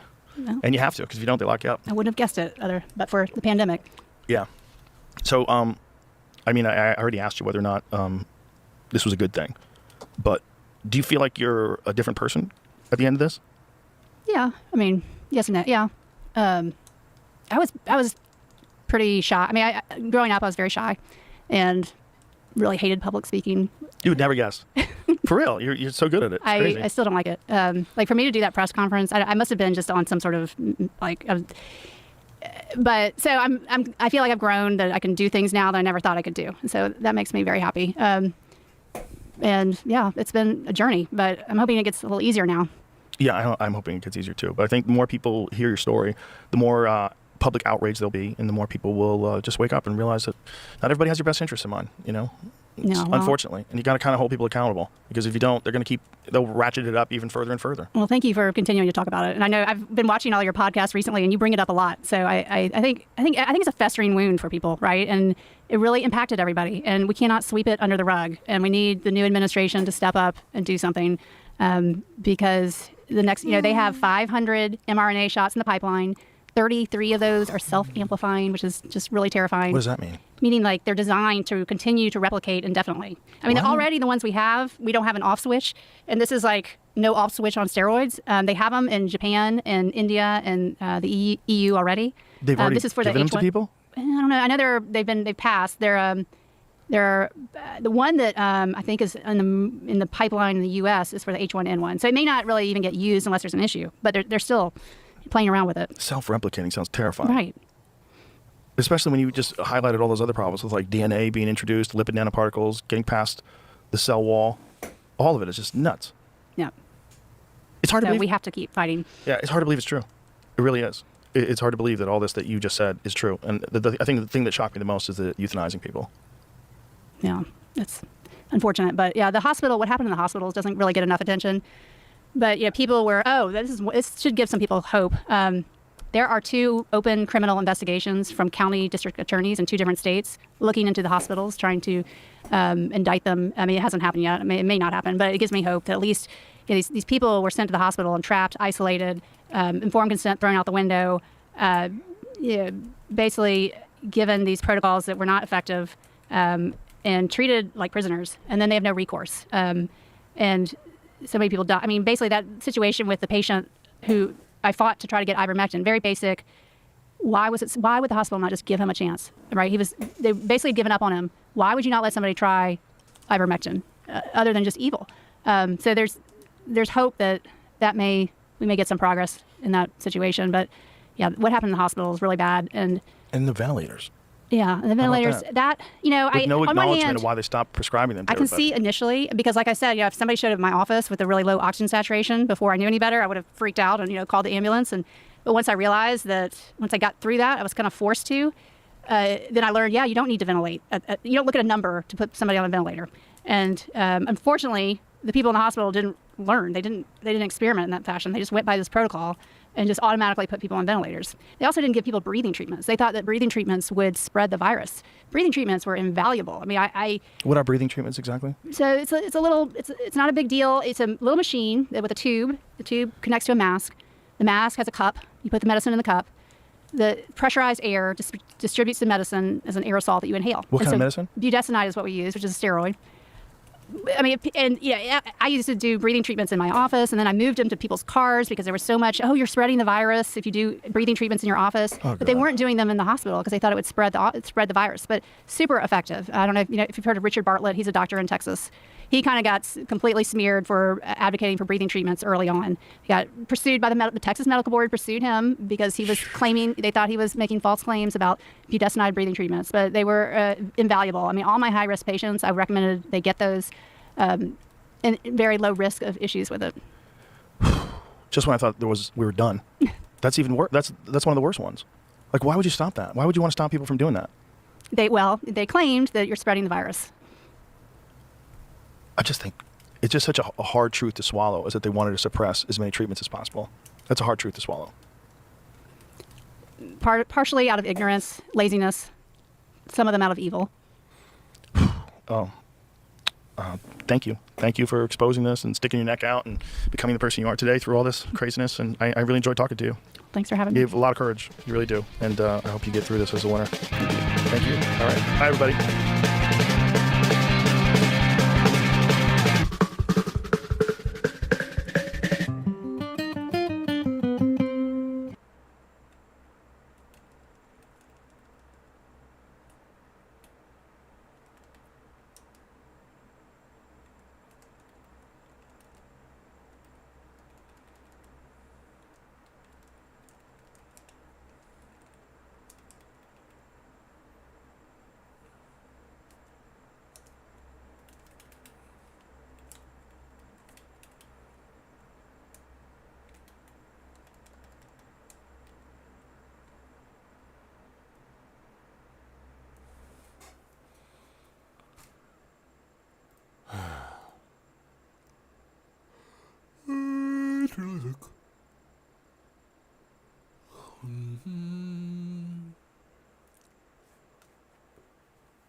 All right, we're up. Mr. Burns, pleasure to meet you. It's my pleasure. Thank you. I'm a huge fan, dude. I've been watching your work for so long, and I've always had so many questions about how a person like you becomes a person like you, how you become the preeminent documentarian of our time. I mean, you have so much work out there. It's really extraordinary. And all of it on PBS, right? Right, all of it. Which is also extraordinary. You know, it's the public broadcasting service. It's the Declaration of Independence applied to communications, just as the national parks, you could say, was the Declaration of Independence applied to the landscape. Like manifestations of really American things. It may not seem obvious to us, but it seemed obvious to me that that's where I should go. So I had lots of, I headed for the hills out of New York, 46 years ago, because I thought I was taking a vow of anonymity and poverty to do this stuff. And I've lived in the same house that I've lived in since then, in the same bedroom for 46 years in this tiny little village in New Hampshire. And when the first film was nominated for an Academy Award, that was a film called Brooklyn Bridge, everybody said, oh, you're coming back to New York, you're going to LA. And I said, I'm staying here. It's so labor intensive. And I can sit here in front of you and tell you that every single one of my films is a director's cut. I'm not going to sit here and give you an excuse. Well, that one, they wouldn't let me do this, or they didn't give me this amount of time. And so I could, with the reputation I have, go into a streaming service or a premium cable and say, I need $30 million to do a history of the Vietnam War. And they'd give it to me. But they wouldn't give me the 10.5 years it took me to take. Oh, you see what I mean? It's the time. It's the time and the ability to marinate the ideas, to do the deep dive into the scholarship, to triangulate the various scholarships, as you know better than anybody. There's lots of different viewpoints and perspectives, and you want to find a way in which you can kind of, if not average them out, you can find a way in which you can understand them and you can have a conversation, a sort of a campfire around which you can discuss the complexity and the undertow of any subject. You pick it, the Brooklyn Bridge, the American Revolution, most recently. Yeah. How early on did you realize that the only way to get this full autonomy was to do it with PBS? I'd like to attribute some consciousness to it, and I honestly can't do it. I realized that I was striking out trying to raise funds from folks, and the people who were interested in helping me, like the National Endowment for the Humanities, or this, all required me to give it for free, as I still do, to PBS. And we had foundations and that. And so suddenly that dream of being a filmmaker, which I'd had since 12, I wanted to be a filmmaker at 12, of the communion of strangers in dark rooms, the cinematic experiences, suddenly I had to go, you know what, it's okay. I'm trading hundreds or maybe thousands of viewers for millions of viewers on a smaller screen, and they're not watching it together, but they're having an experience, and I can do something over time. I can do a Civil War series, and it can be 11 and a half, 12 hours, and get deep into that experience, or Vietnam, which is 18 hours, 10 episodes, or country music, the national parks, jazz, baseball. I mean, there are like 40 different things. American Buffalo, most recently, and Leonardo da Vinci, the first non-American topic, or just finishing the American Revolution, is just... It was right for me. It was right for me, and I like the fact that they have PBS, has one foot in the marketplace and the other out. That foot is tentatively there. And so it also reaches all parts of the country. It's the largest network in the country. It's 330 stations. And they really serve rural stations mostly. It's not this Upper West Side, Nob Hill, snobby kind of thing. It's Homeland Security and crop reports and weather and continuing education and Classroom of the Air, as well as children's programming and what I think is a pretty damn good primetime schedule. So it works in the context of all of America, not just some of America. So this is sort of a fortuitous sort of a thing that you came to be I think so. I mean, cooperative with them? The filmmaking thing was born in tragedy. My mom got cancer when I was 2 years old. There's never a moment when she wasn't dying that I was aware. She died when I was 11, a few months short of my 12th birthday. And my dad had a pretty tough curfew for my younger brother and me, but he forgave it if there was a movie on TV that might go till 1 a.m. on a school night. Or he'd take me out to the cinema and see like Old Silence or French New Wave that was happening in the mid-'60s. And I saw my dad cry for the first time. He didn't cry when she was dying, didn't cry when she died, didn't cry at this impossibly sad funeral. But we were watching this movie called Odd Man Out by Sir Carol Reed about the Irish Troubles in the 19 teens and 20s. James Mason, very tragic. And I saw him cry, and I got it immediately. That provided him with this safe haven to express himself in a way nothing in his life, for whatever reasons, for his own psychology, his own history, his own traumas, his own whatever it is. It didn't, and I said, that's what I want to do. And it wasn't about sentimentality or nostalgia. It was about authentic emotional stuff, higher emotional stuff. The way our founders would talk about, we'd be able to create a republic where you'd have higher emotions. Nothing sentimental about it. It's that you would just get closer, be more virtuous. And so I said, and that meant, I was going to be Alfred Hitchcock or John Ford or Howard Hawks, big Hollywood directors. And I went to Hampshire College in Amherst, Massachusetts, which was a brand new experimental school. Came in its second year in 1971, and all of the teachers there were social documentary still photographers and filmmakers. And they reminded me correctly that there is as much drama in what is and what was as anything the human imagination makes up, right? And so fiction's fine, but all of a sudden my molecules are rearranged again. I'm no longer just a filmmaker going to hopefully go to Hollywood. I'm now a documentary filmmaker, and all of that merged with this latent, Joe, I don't know how to describe it, love of my country and its history. I mean, where everybody else growing up with reading novels and stuff like that, I was reading encyclopedias and reading histories and trying to get at some aspect of who we are. And I think every single film that I've made has asked the same question. Who are we? Who are those strange and complicated people who like to call themselves Americans? And what does an investigation of the past tell us about not only where we've been, but where we are and where we may be going, which is the great gift of history. It's the best teacher we have, as you know. One of the more fascinating things about documentary work, and particularly your work, is it provides this entertainment pathway to education where it's engrossing and gripping and fascinating, and it's really well edited, and there's music and there's recreations of these scenes, and it makes becoming educated fascinating. Yes. It makes it exciting, where instead of the stale, boring classrooms a lot of children face, if they could be exposed to something like your piece on Vietnam. Right. Was it 18 hours? 18 hours, 18 10 hours. episodes. I Yeah. mean, that piece on Vietnam is so fascinating. It's so incredible. And to see the people that survived it express something, like there's this one moment where one of the guys is realizing that they're about, and it's just a very simple statement. He goes, okay, here we go. We're going to war. And you could see it in his face, him recalling that. And you're like, you don't get that from the written word. Seeing that man's face, him recounting it. And you don't get it from churning it out either. So I spent Right. 5.5 years working on the Civil War, and I really was like daunted by it. But all of the first 5 or 6 films that I've made, the Brooklyn Bridge wouldn't have been built without this new metal called steel, which the Civil War helped to promote the use of. The second film on the celibate religious sect, the Shakers, wouldn't have declined so precipitously, not because they were celibate. Celibacy exists in lots of religious traditions, but because a country that had just murdered 650,000 of its own people was not interested after the Civil War in the questions of the soul survival, in the intensity that it had before the Civil War. The next film I made was on the Statue of Liberty, and it was originally a gift from the French to Mrs. Lincoln to commemorate the survival of the Union despite her husband's ultimate sacrifice. The next film was on Huey Long, the turbulent Southern demagogue. He came from a North Louisiana parish that refused to secede from the Confederacy. Refused to secede from the Union. They saw the Confederacy, the ownership of slaves, as a rich man's cause. And so they became a hotbed of kind of radicalism and populism, and later would spawn this swamp thing called Huey Long. We made a film in the history of the Congress. Obviously, the most important time in the Congress was when, there were 2 Congresses, one in Washington, obviously, one in Montgomery, and then later Richmond. And so I began to see the centrality. And after the Civil War was done, and it was really just brought to life by those voices of the people that what you're talking about. Well, here we go. We didn't want to do another film on war. The guys, both North and South, who'd been in it, who said, here we go, they said they'd seen the elephant. That's how they described it. They said they'd seen the elephant. I assume it was the most exotic thing they could think of. That's what combat was, something that no one else experiences, seeing the elephant. And we, just even removed from it, we're just looking at still photographs, still got us to our core. And we just sort of said, we're not going to do any more war films. And then at the end of the 90s, the Civil War came out in 1990, the end of the 90s, we were working on lots of things, baseball and jazz and biographies on Frank Lloyd Wright and Lewis and Clark and Mark Twain and all sorts of stuff, Jack Johnson later on. I heard that lots of graduating seniors, high school students walking off the podium with a diploma, think we fought with the Germans against the Russians in the Second World War. And that 1,000 veterans, American veterans of the Second World War, were dying each day in America. And I was like, fuck, we're losing them. And by the way, that figure today is so small. It's just actuarially true that it's not 1,000 anymore. It's maybe 5 or 6 today. And pretty soon it will be nobody. And there will be no memory. And so I wanted to make a film about that. Before the ink was dry on the World War II film, I said, we're doing Vietnam. And before the ink was dry, meaning we're locking it and we're mixing it and doing all the stuff we have to do, 10 and a half years on Vietnam. It came out in September of 17. In December of 15, Barack Obama still has 13 months left in his presidency. I said, we're doing the revolution. And I am now speaking to you where we are almost done with it. We're still mixing, we're still mastering, we're still onlining some stuff. But what it allowed us to do in all of the cases of all of the wars, get exactly at that thing that you're talking about. What actually takes place in war? What is this thing? Like, life is vivified to an extent that we can't describe. Like, our imminent death right now as we speak is not a possibility. But if we're on the front lines, it is at any moment. And life is vivified. We understand why people come home and can't compartmentalize it. We understand why people have problems. We're amazed at the people who don't.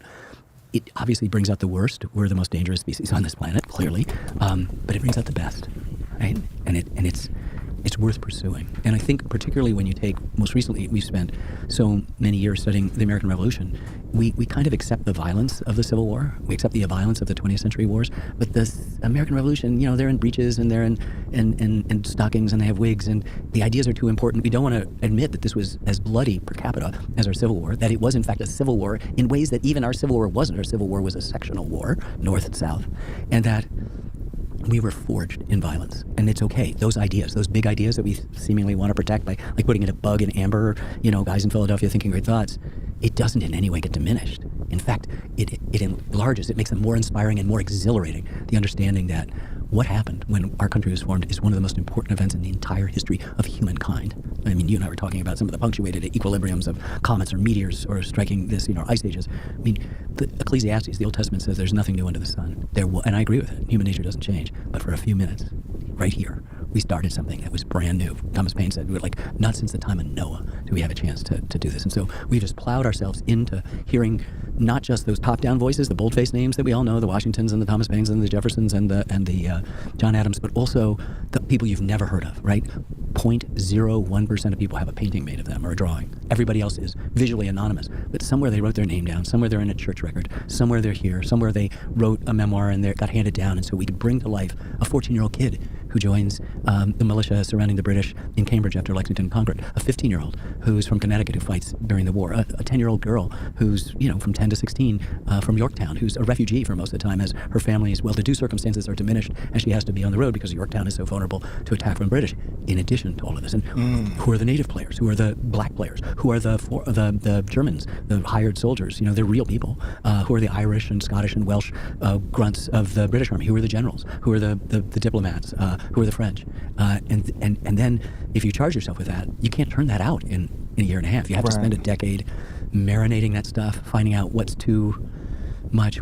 You don't want to make an encyclopedia. I mean, you started off by talking about entertainment, that you could make something that is, technically educational, entertaining. This is a good story. I mean, the word history is mostly made up of the word story plus high, which is a really good way to begin a story, right? Yeah. High, and then we begin the thing. And so I've tried to treat it as that way. I understand, and PBS is really good, and one of the reasons to stay with them is that they can reach every classroom in the country. So today's a school day in America, and hundreds of classrooms are showing a little bit of the Civil War, a little bit of baseball, a little bit of jazz, Lewis and Clark, the Roosevelts, country music, you name it. Yeah. And I love that idea that it isn't like broadcast television or even just the release of anything like skywriting, the first breeze, and then all of a sudden you can't see the words anymore. I like the fact that a film I made 35 years ago in the Civil War is like as durable now as it was then. That's all PBS. That's amazing. It really is. And it is so cool that they do show these in classrooms, because I think that same moment where you saw your father cry, where it gave him some sort of a vehicle to express emotions that he couldn't show in real life, this will give children a way to be educated but also entertained, and it will spark this sort of, it gives them a pathway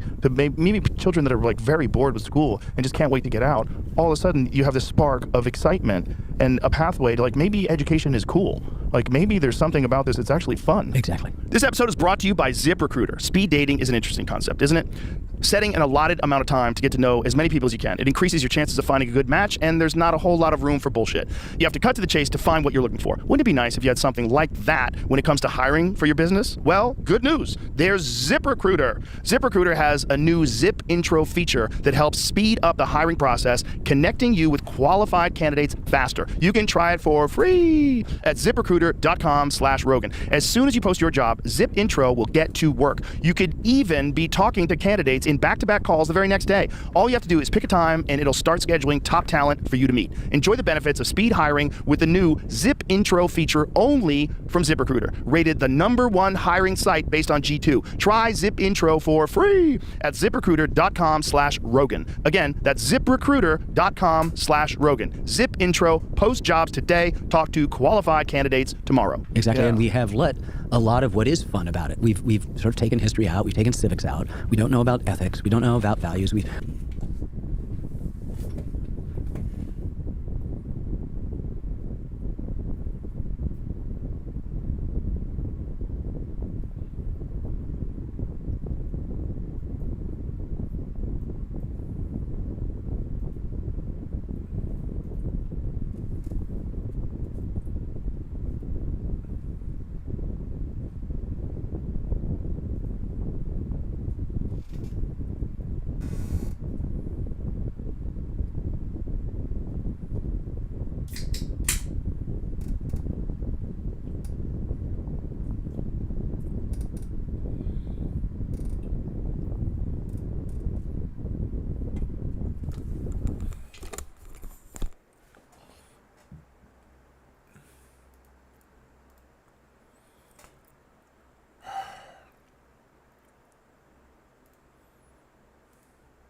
Life might be hard, but you still need to go forward.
Good luck, have fun, and enjoy.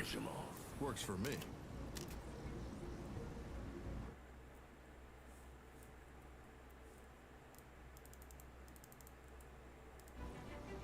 I'll send them flying.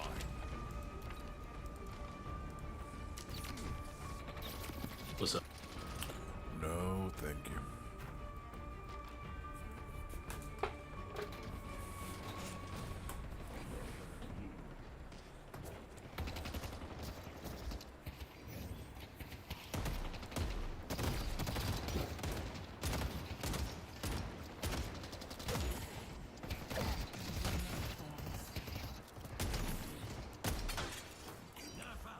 That's some booze over there.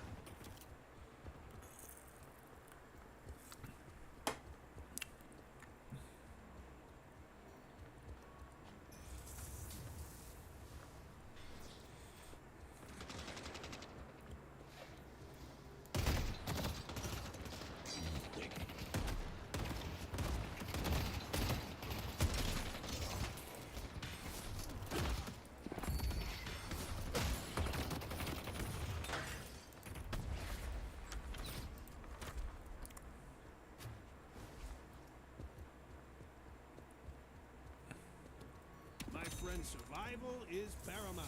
Hook's almost ready.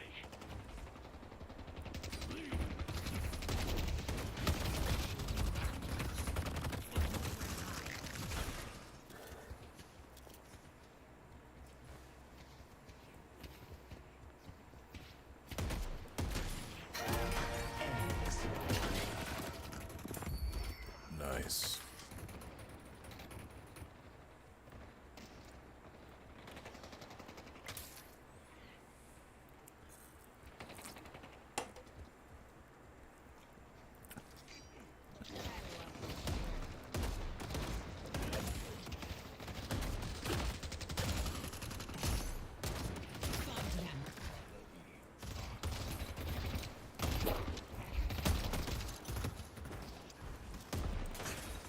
Still got fight in me.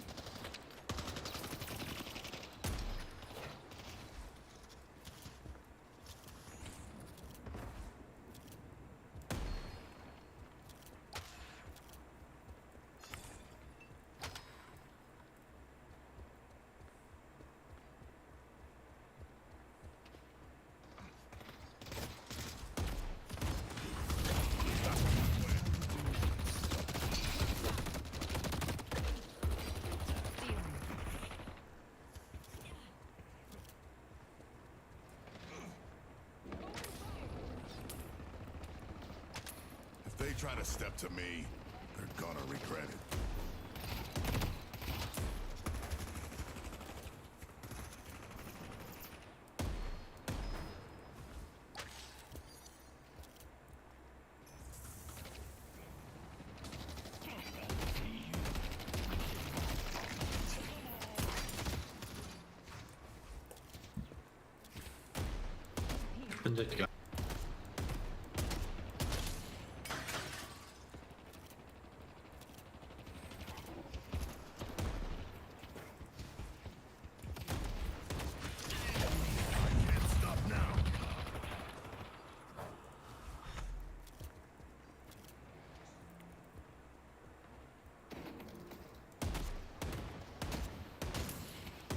I hit him again.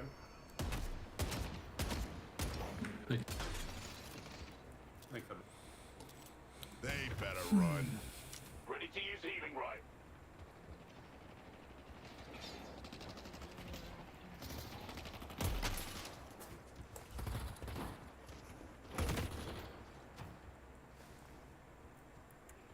Ready to use healing right.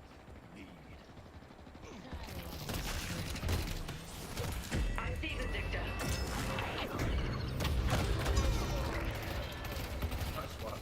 They got me. Fuck!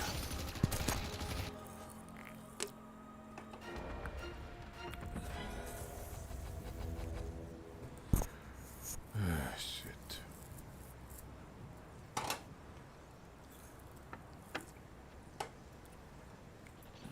Great Talon's missing.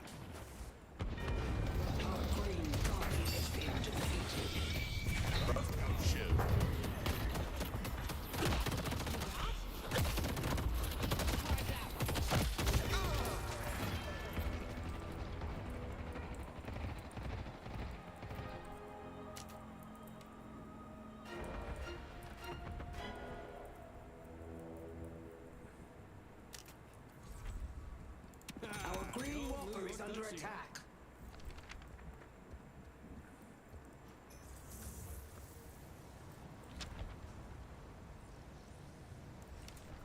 Oh, I'll be ready when this thing tries to fly away.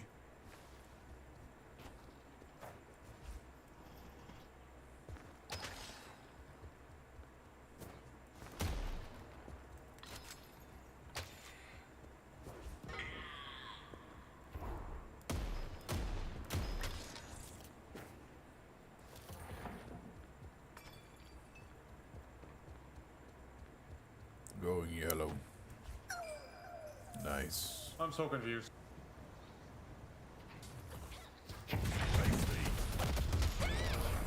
Hey, Your anger's justified, but your methods aren't. What are you confused the way of it. I had 6 HP. Hey, we take those.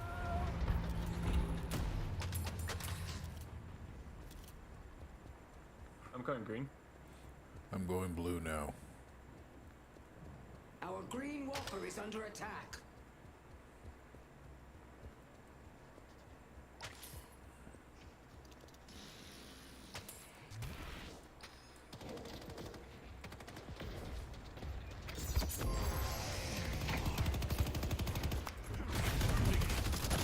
Got him. I see Vindicta.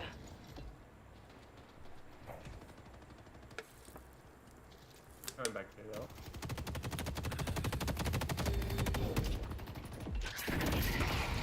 She wasted her ult on me. You can push.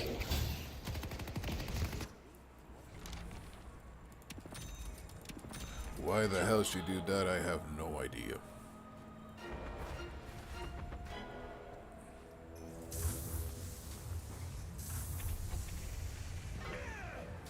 I see Lash. Going back to yellow for a moment. After that, I'm going blue again. Shiv, I'm going blue now. Okay. I'm gonna be really should be in a lane farming right now. For you. See? Oh, farming players, that's good. Great talent's missing. How the fuck does that happen? Well. What can I say? It should do. Although be careful with Lash and be careful with Lash and Wraith. Those two are cracked, especially Lash. Sinner sacrifice up. That's what I'm gonna farm.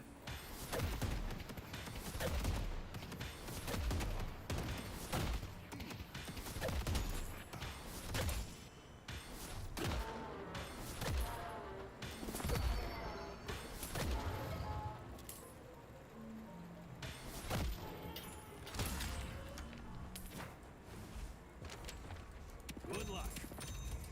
I see Lash. Careful with him. He has ult.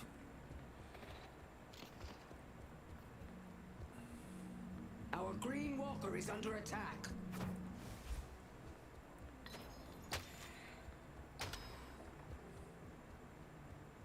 Gonna keep farming. I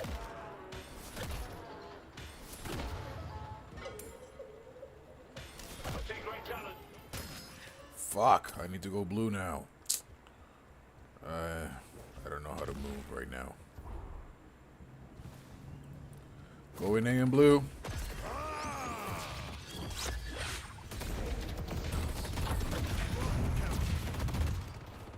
Headed to yellow.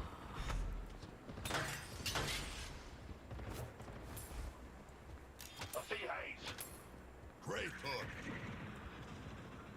They took out Bebop. Crap. This is getting nasty.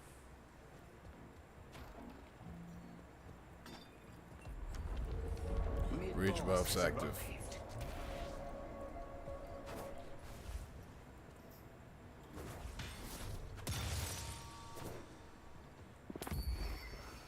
Not smart to get in my way. Wraith is missing.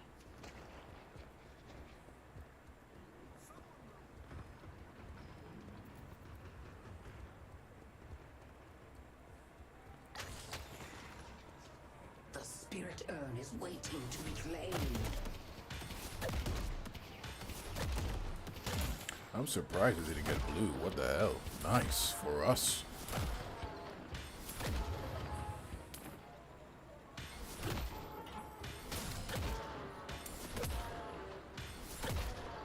Vindicta taking yellow.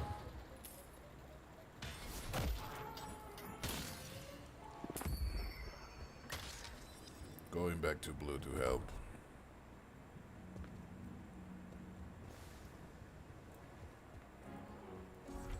Someone's gonna be bleeding on the concrete, but it ain't gonna be you.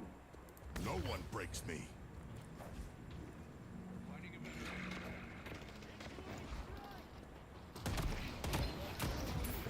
Last result, he's coming.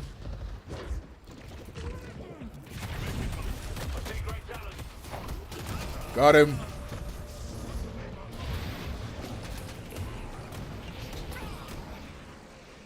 Take blue. Fuck everything else.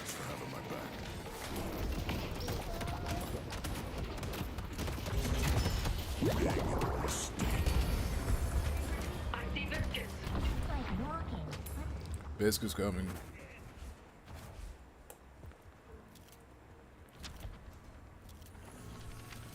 Thank you. Going to green now. Shift, sorry that I wasn't much help before. Hey, the green.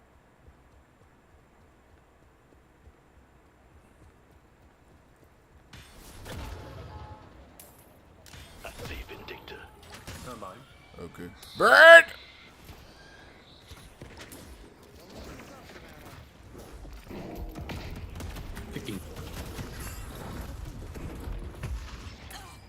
Nice. Fine.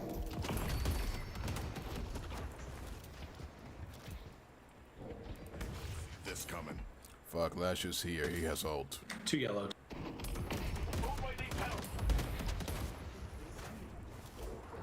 Oh, great. I may be tough, but I don't want to take on the whole team alone. Fuck. Guardian has been destroyed. That was to be expected, but shit. Still, we got green, so everything good. All right. Our yellow warrior is under attack.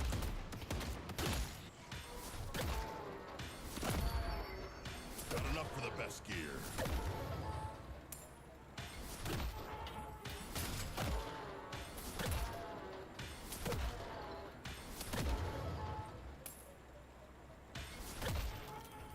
Paradox, is there somebody in green?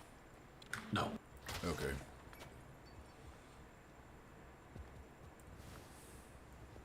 Talon in front of me. There's blue.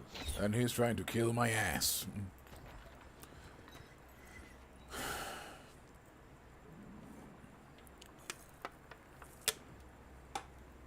Talon searching for me and going blue. And he's about to kill me. I might not be able to run. I'm fucked. He's still looking for me. And I'm dead.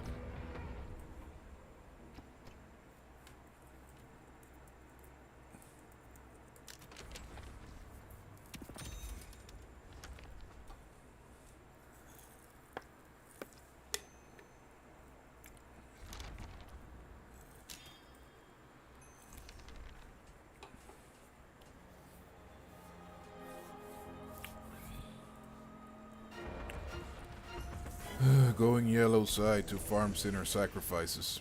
Coming. Oh fuck. 6? 6 between blue and yellow. Sorry, between blue and green. I'm going to the walker then. I might die, but I think it's worth it. It's 6 of them are there. Bridge buffs active. Behold. I see haze.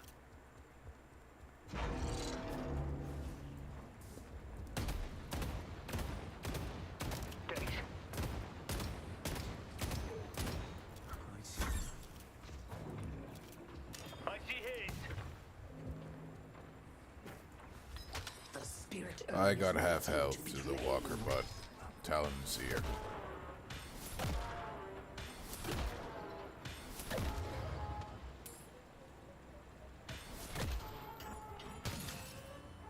Heading to green.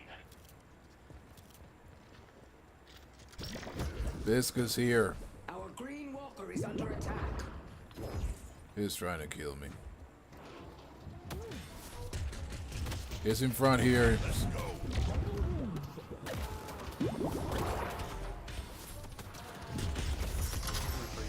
Multiple people here.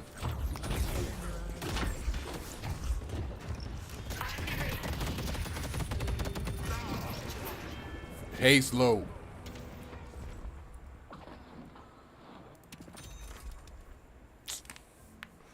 Fuck, this is getting nasty.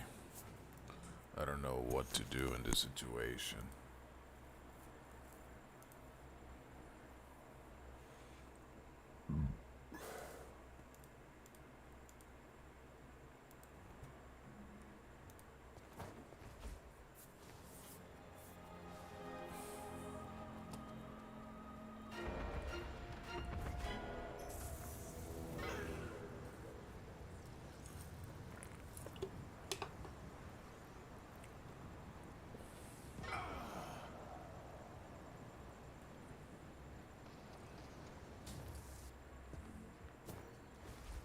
Our yellow walker Oh is fuck, I don't know if I can arrive on time.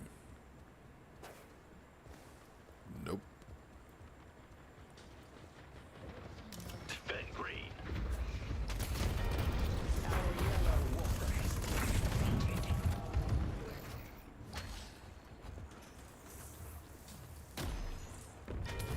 They destroyed Fuck. the walker on Greenwich. That double push pretty much fucked us over.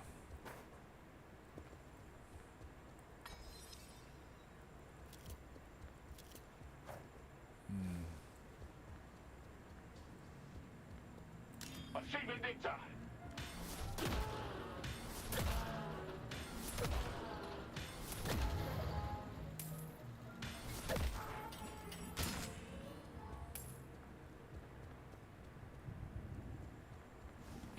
Talon close.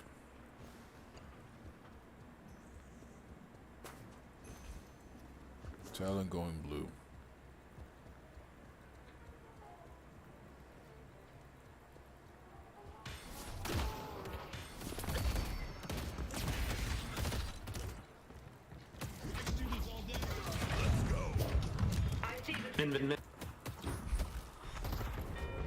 Our blue guardian has been destroyed.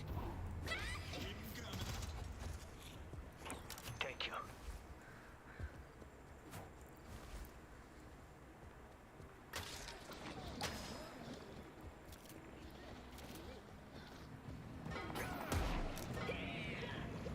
Holy shit, Talon is being a menace.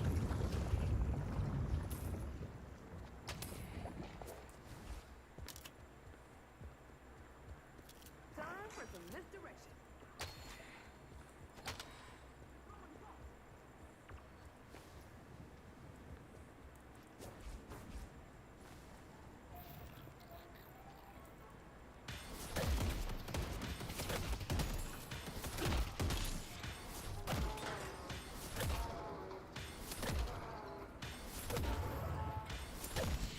I got bullshit on that. This could be a trap. You'll be the last one standing. Up they go. I see Victor.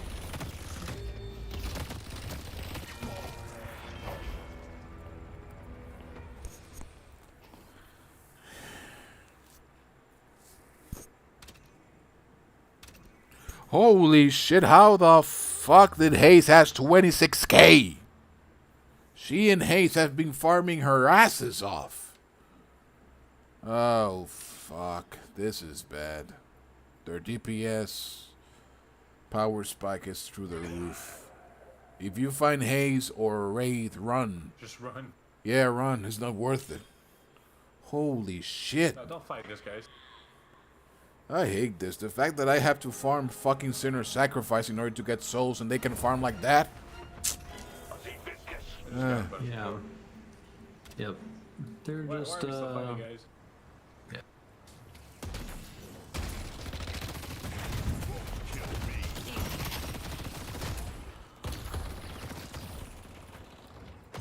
Time to get my own advice! Haze on Green almost killed me. Nice.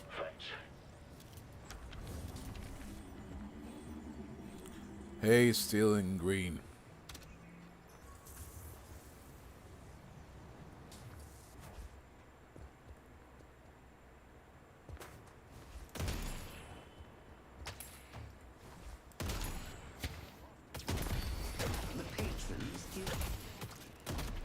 Haze farming our camps.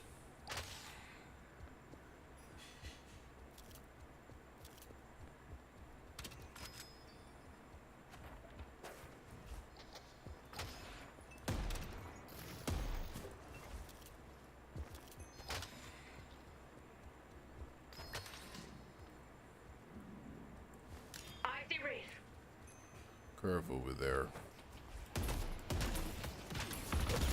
She's behind me, trying to kill me. I'm dead. I'm dead. Don't come. Don't come. If you think this is impressive, wait until I get going.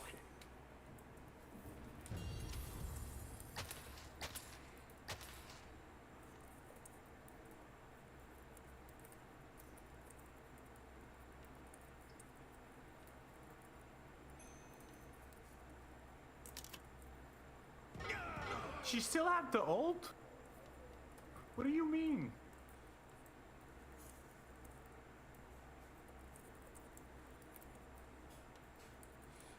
Alright, I did not go in that fight thinking she still had ult. Jesus.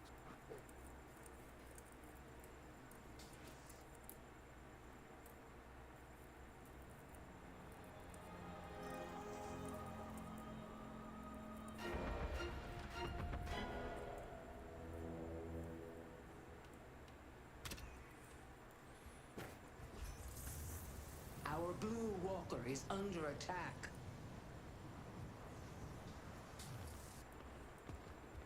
No one stands toe-to-toe with me. Our blue walker has been destroyed. Oh boy. The only thing we can do now is just fight in base and try to coordinate.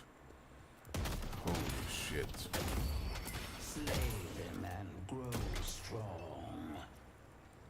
32 fucking K. I cannot believe this shit. Yeah, M1 characters are just broken right now.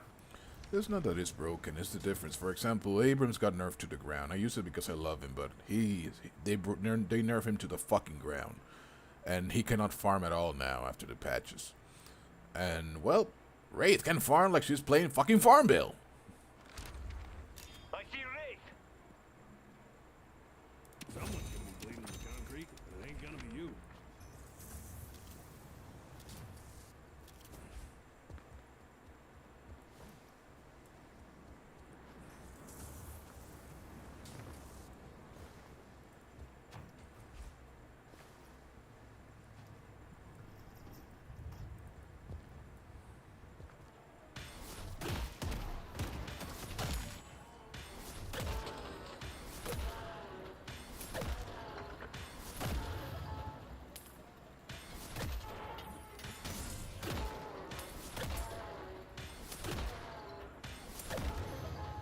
Let's go mid. Heading to Broadway. Talon was just up here in yellow.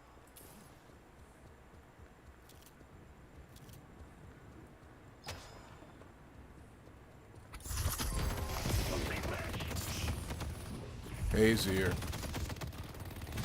Take you all on. Trying to hit value. Haze and Wraith here. I'm dead.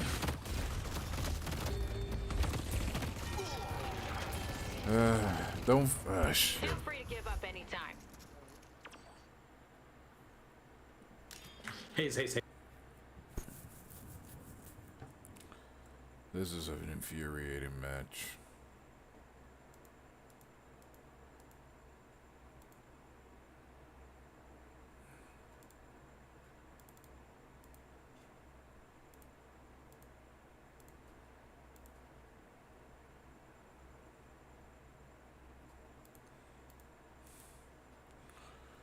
There goes my freaking problems.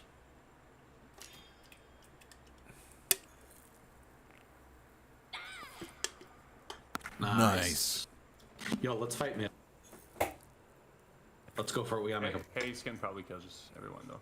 Well, We gotta make a play though. We're down so much. yeah, no, the play is the walker. So, Lash is up and Viscous Okay. is up. We need at least another flex slot.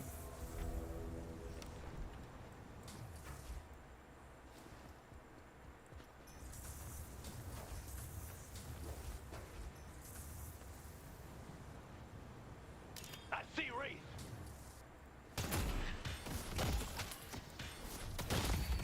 I give you a moon. Headed to Greenwich.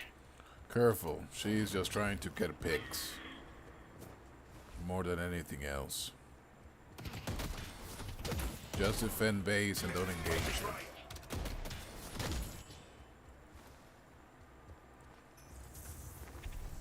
Going back. Headed in flight. We need to. If you need anything else. We need to make a stand and stop them. She just hits too fucking hard now. 44k. Well, let's do our best. There's nothing else we can do. Run, chef! Run! Oh, fuck. Have fun. Don't get dead. Blinking or missing.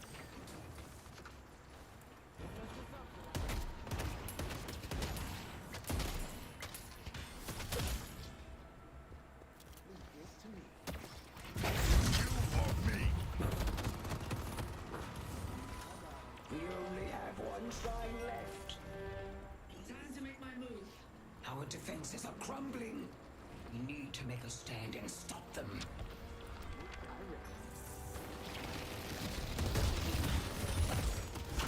The Amber Hand has almost completed the ritual. We need to make a stand and stop them.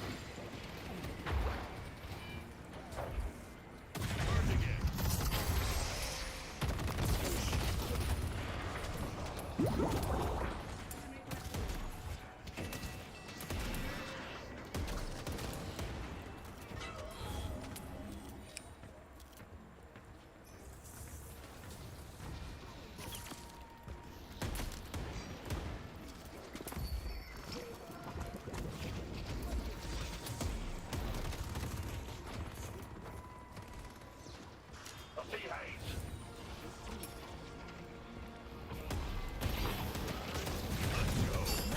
Lash.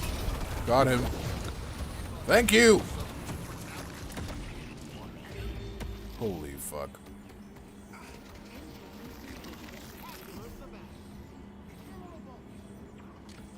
We need to make a stand and stop them.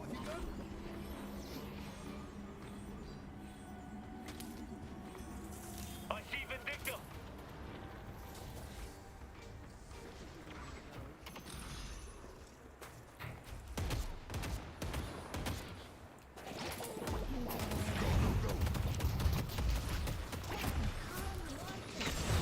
Run!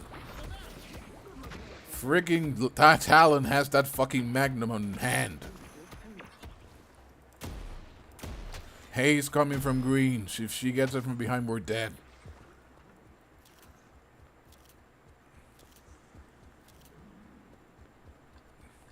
Ready to land the killing blow. It's 48k rate. Jesus Christ. Yeah, this is fucking ridiculous. Yeah, it's that's kind of over. It's almost 2k kills a minute. Jesus Christ. I'm gonna rip them apart. Shit. Let's. Oh no! For the love of heaven, please don't get gun, you bitch! No, she has gun! Run! Wraith has gun. I don't have to tell you more.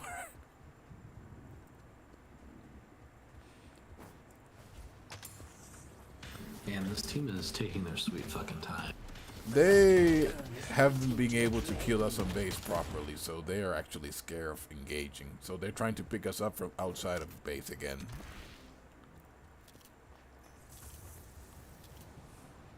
We can still win, but it's gonna be a pain in the ass.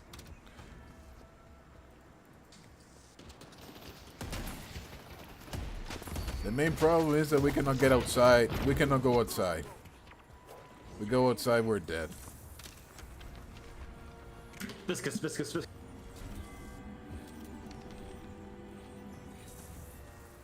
How fuck they're trying to engage. Alright,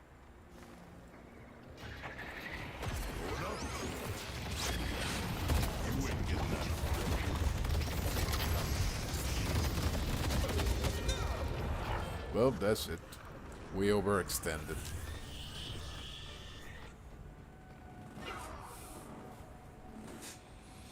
Today there will be a reaping.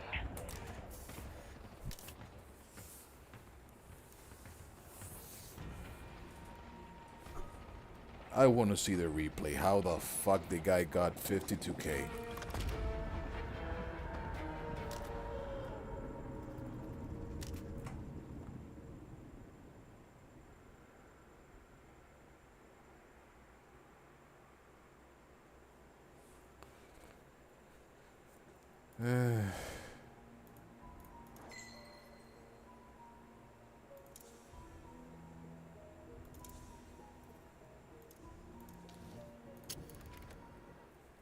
That was disgusting.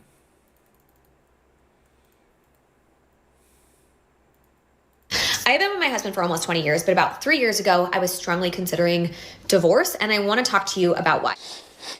I'm her husband. I'm a pretty lucky guy. I got a lady who cares enough about me that she airs her criticisms out to over 100 million people on the internet. How do you feel about her telling the world that she was considering divorcing you? Yeah, I found out about that one when I watched the video. You know, I think it was very brave of her to talk to the world about my faults and none of her own, rather than just wasting time talking to me about them inside the container of our marriage. Where, quite honestly, I probably just messed things up by having a voice. Yeah, she doesn't like that. And on paper, I have an amazing husband. He is incredibly supportive, he's kind, he's loyal, he's a great dad, he's very hands-on, he's an active participant, he's always present. Like, on paper, what else could I ask for? And it turns out that off paper, she can demand a lot more. Or she likes to call it, ask for a lot more. Every night, when we cook dinner, you ask me what to make. Every day, when you drop off the kids at daycare, you ask me what they need in their backpacks. I am the project manager of this home, and I need you to do more. Dude, is she being serious? Yeah, and honestly, I feel really bad for taking advantage of her. I have a question for the men. Oh boy. Do you guys still want to get married? I think what you're asking is, do you... Oh, poor man's podcast.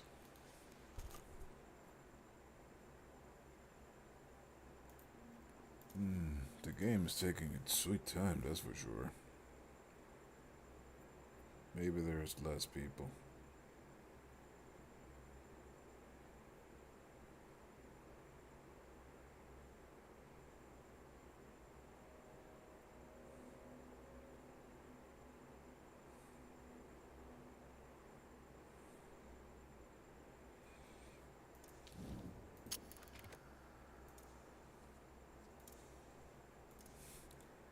Let's keep testing.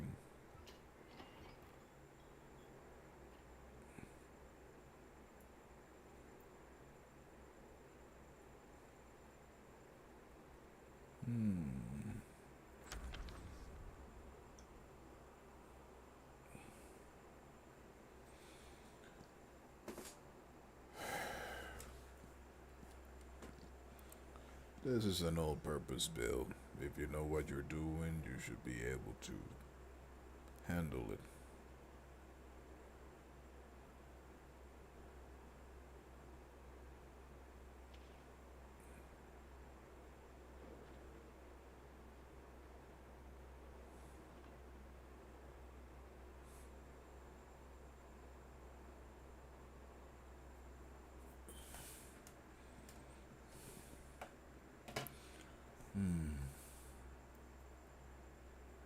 How would I build this?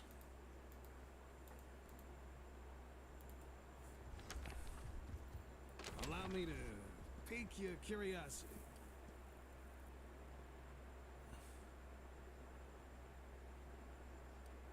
Tell you what, I'll throw in a free keychain.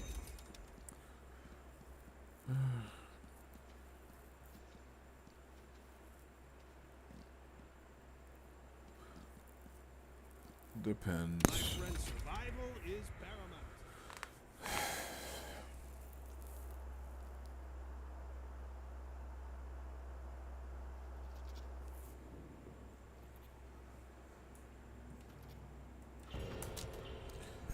Good luck, have fun and enjoy. Detective, I need your strength to complete the ritual. I have to go, Spirit.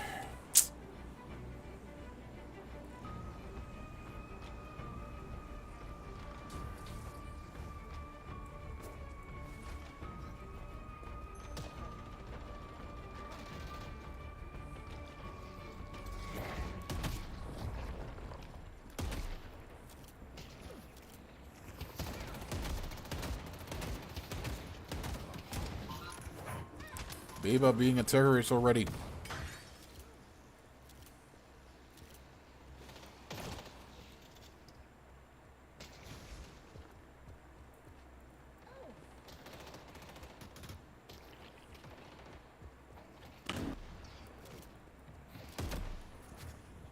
There's a robot over there.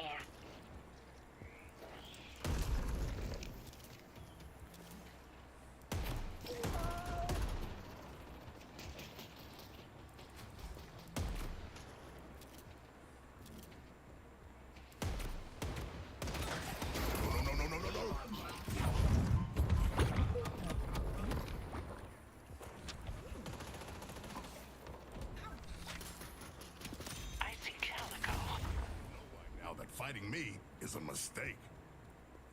I never doubted Nice. your conviction, Seven.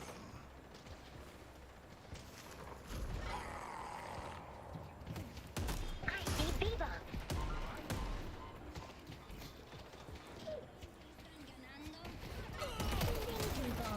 Let's see what this book can do.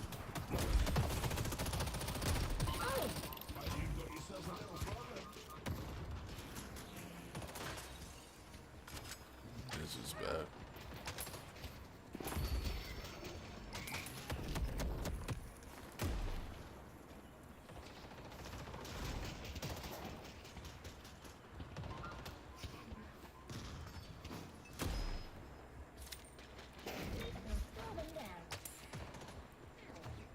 I see Calico.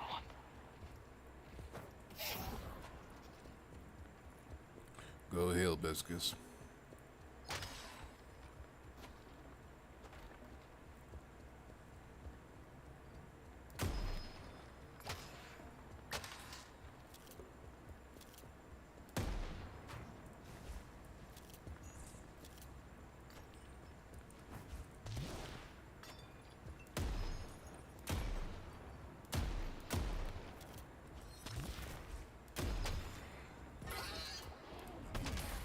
I will be the one. Careful, crash.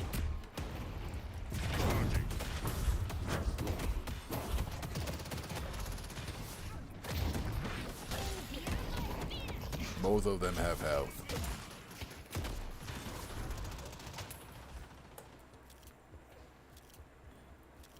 Wonder what I can get at the shop.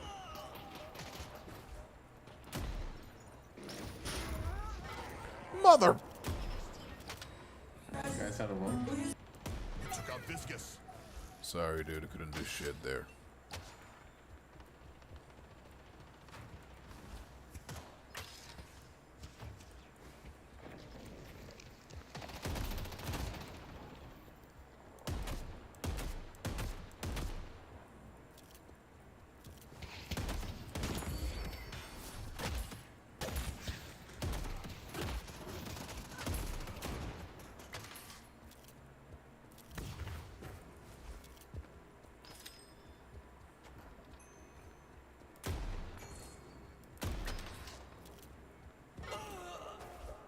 Careful, Biscuits, I'm not there. Bebop most likely is fishing. Ferris Geist.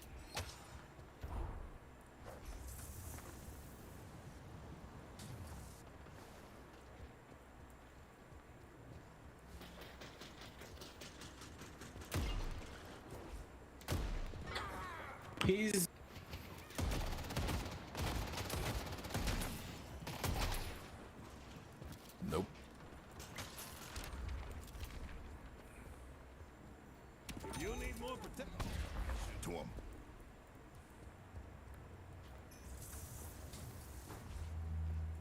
rage buffs active.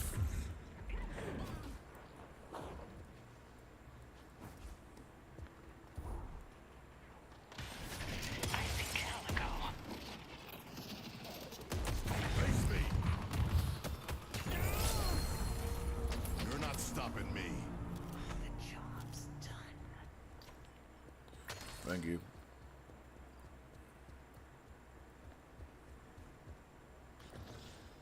Beep up here. Coming in.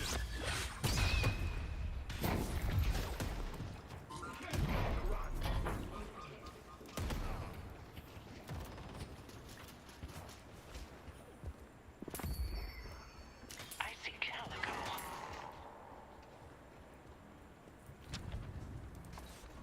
Dramatic, stylish, I love it.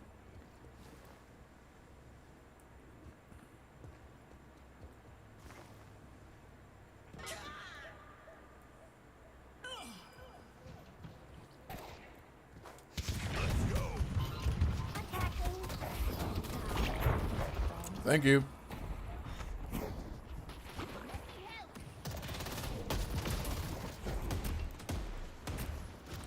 Beep up low.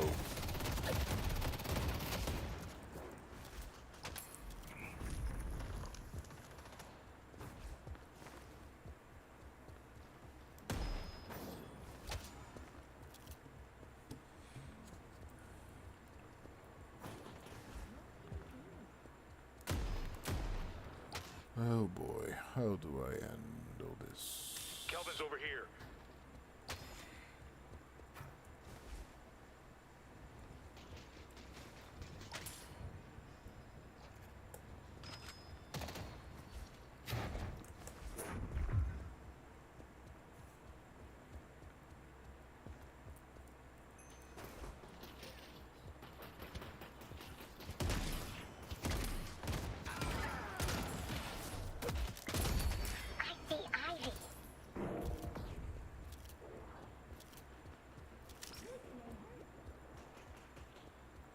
Let's push blue. Stay strong, buddy.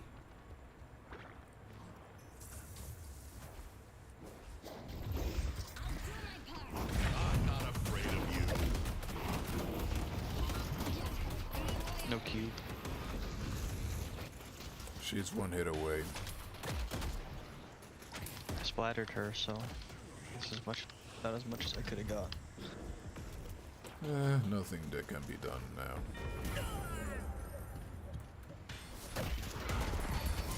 They've taken our yellow guardian.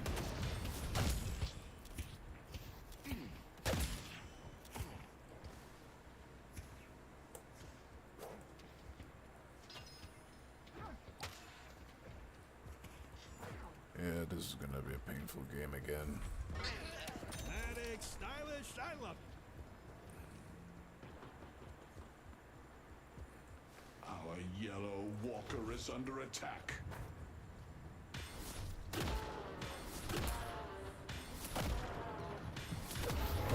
take all of you.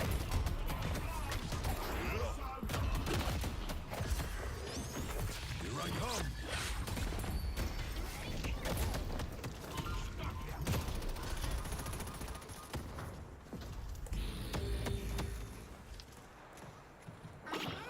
Thank you.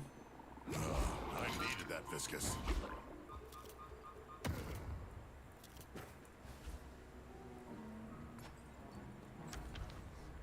You got expensive taste. I love it.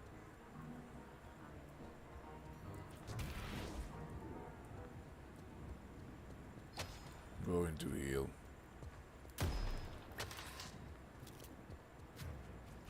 Luckily, they're not interested in pushing. They're afraid. Kelvin missing. That's bad. Too late. And that's good.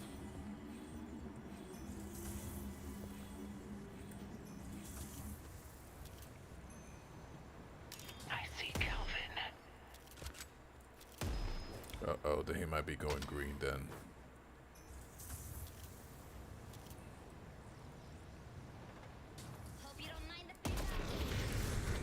Ivy going your way. Ivy going your way. Haste. Goes missing. I see the back. Calvin's here too.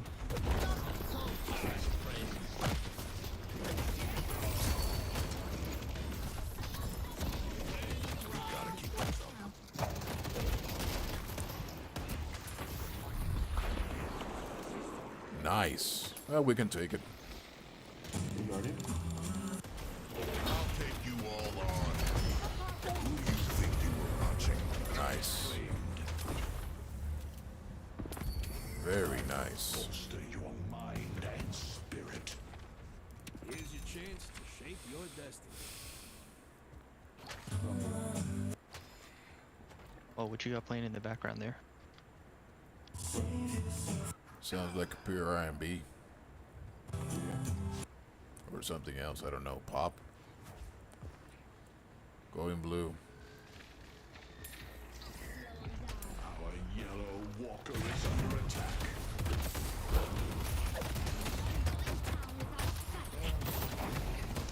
Thank you.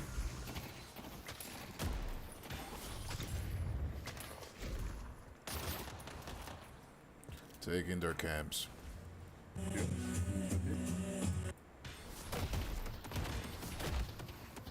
Now that sounds like 2000 Edge or something, or emo.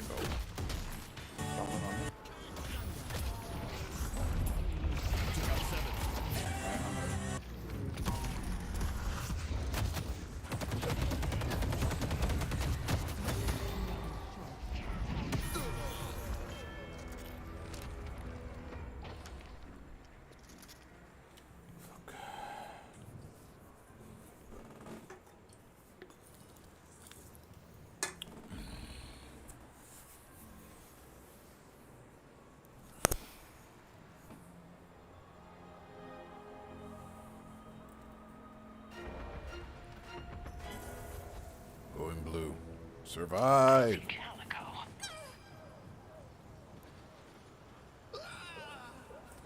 Nice pockets. Nice ace.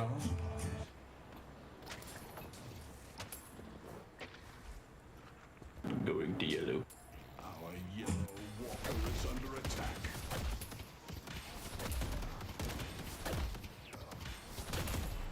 I wish I would get paid for my voice at least, but no. I just have a weird voice. Bro sounds like Jeffrey Wright, I don't know who that is, but hopefully he's awesome. the black guy from James Bond. No, he's awesome. Yeah, he's awesome. No one stands in my way. Coming green, Biscus. Attacking from behind.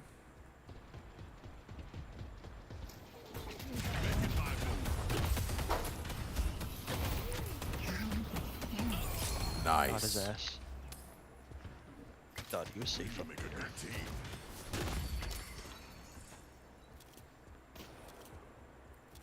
About what? No, dude. Literally, I'm just a Dominican man. Maybe it's the accent. I'm from the Dominican Republic, so that might actually be the thing that is pushing the voice. I don't know.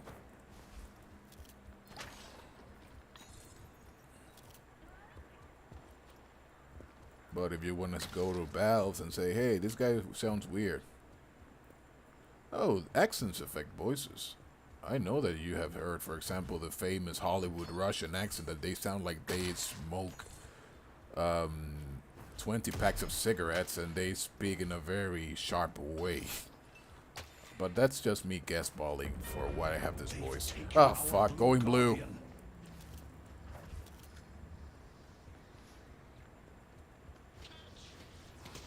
Got enough for the best gear.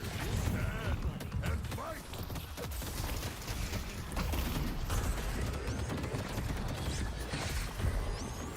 Drop it in. I'm unstoppable. Keep trying, kid.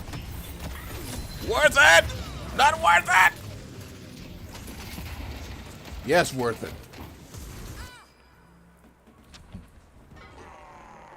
Maybe not worth it.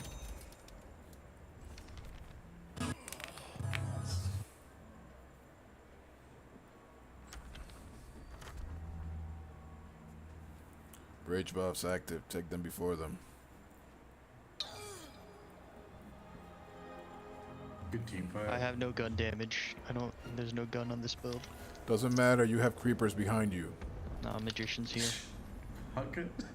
No, I got it anyway. Nice. Going for the bridge buff and survivability, aka Abrams best. Alright, I'm near it. But it's all Let me yours. get it, let me get it, let me get it, let me get it, let me get it, let me get it. Thank you! I was judging to make sure that no, the other team was not there. Thank you, also Hayes.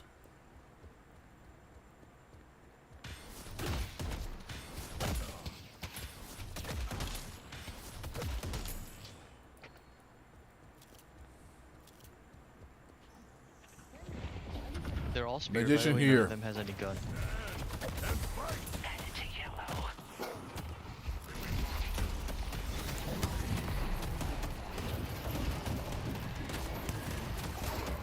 I might be dead. I might be dead. 4 here. Get out of here. Get out of here. 7. Get out. Ah, fuck. There's 5. There's 5 in blue. I didn't know there were 4. This guy's going hard with the No, music. he has a rave party in his house. Nice.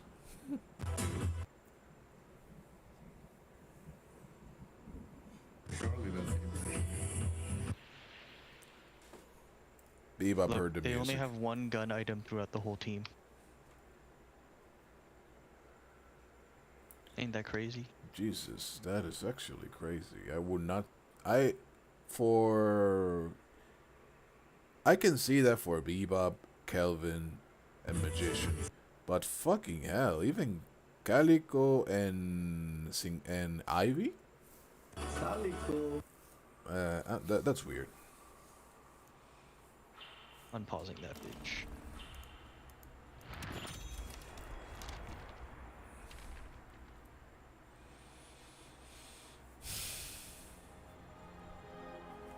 Does anyone want to switch on to green if they're not? I'm like pretty farmed and I'm just viscous. Someone else should. I'm gonna try to get the urn just to make the move. Like fed viscous, not as good as fed other characters. Depends on the type of build you're going. I see Calico. Well, that is interesting information. Thanks for the pickup. Nice. Our yellow walker is under. This should make so them much. enter. This should make them enter into a panic. Let's just. You have half health. Let's get out.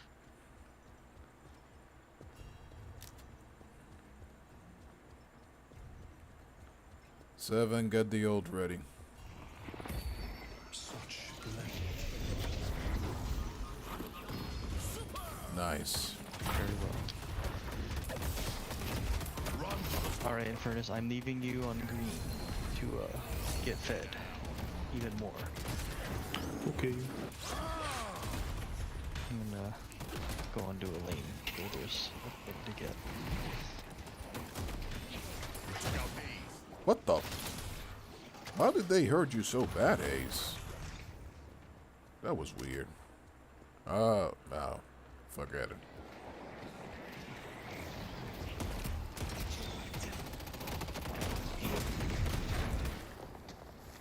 I'm coming for you.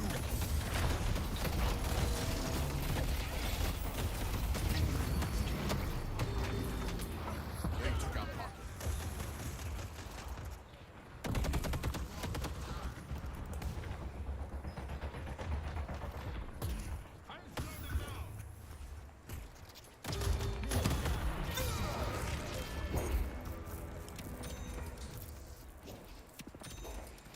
Okay, now they should start hating me if my build take place now. But they're getting yellow. Fuck. I don't know if we can stop it. Well, there's 3 No, of them there's now. too I'm much not gonna be able to DP. stop them. There's too much DPS there. You might be able to kill someone, but I don't know if you will be able to stop the damage.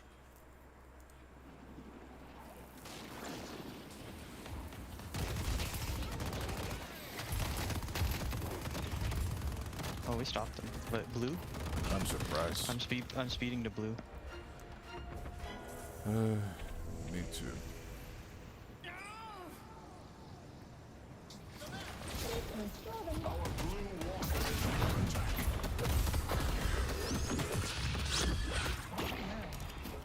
Okay, he didn't.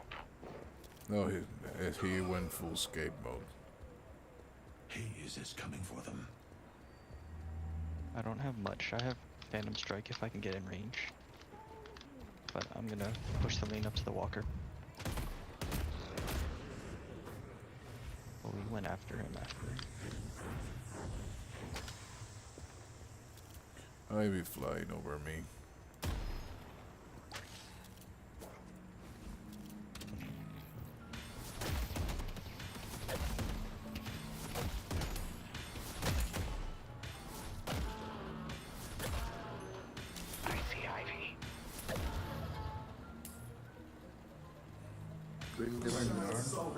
I'm out on. No, don't do the urn. No, don't do it.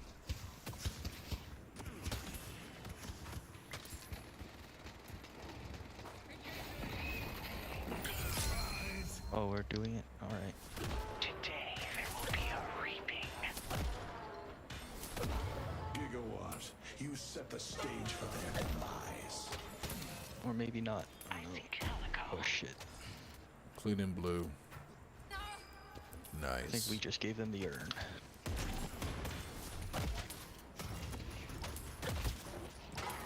Shit Yeah, that happens. was, I don't know about that play. Actually, it's still worth it. We got blue.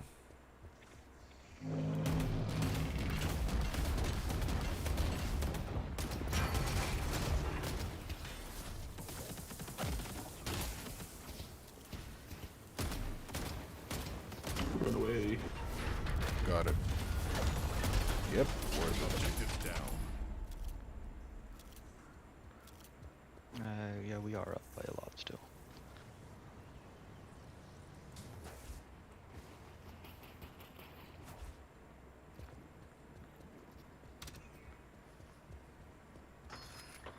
Headed to York.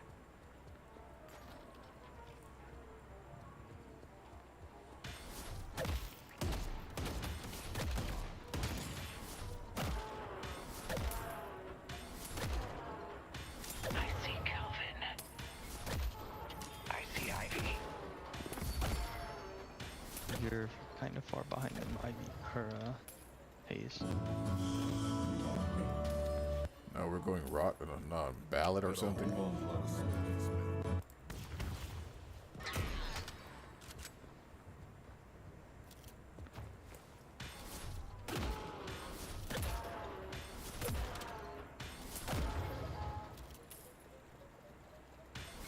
I'm just backing off of this.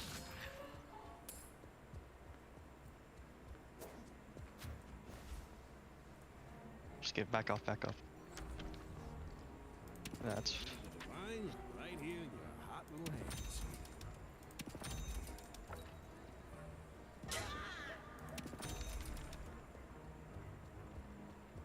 You think they're gonna push full yellow?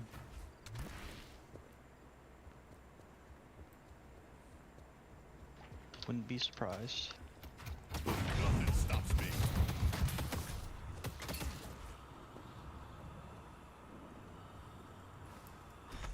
They didn't. This They couldn't have gotten far.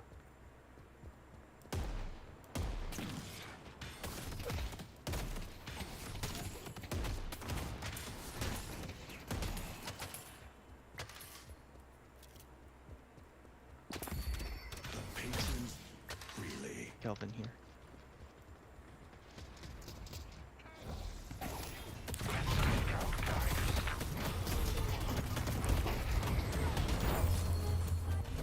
Looks like it's my day after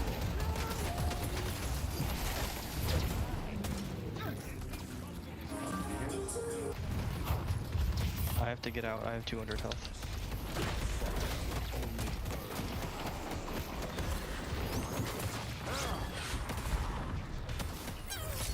Nice. We make a good team. Coming back. Interesting. They're 3 down. Push all lanes and get this last tower. I know how to take a hit.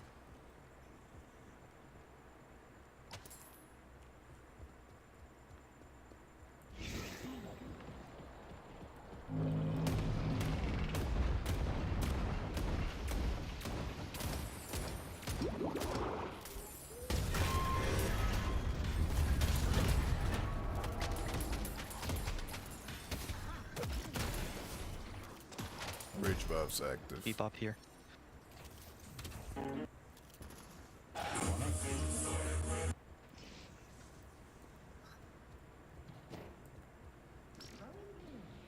Headed to Broadway. I see Ivy.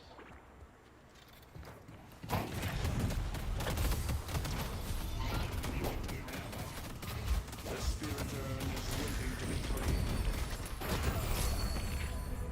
Nice try. Are you kidding me? Oh my god. What happened? She saw me, but we got her, but it was annoying. I see the ice white.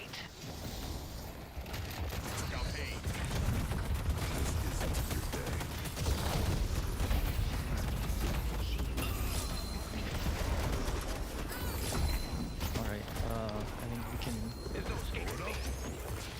Well, that was a cleanup. Out here.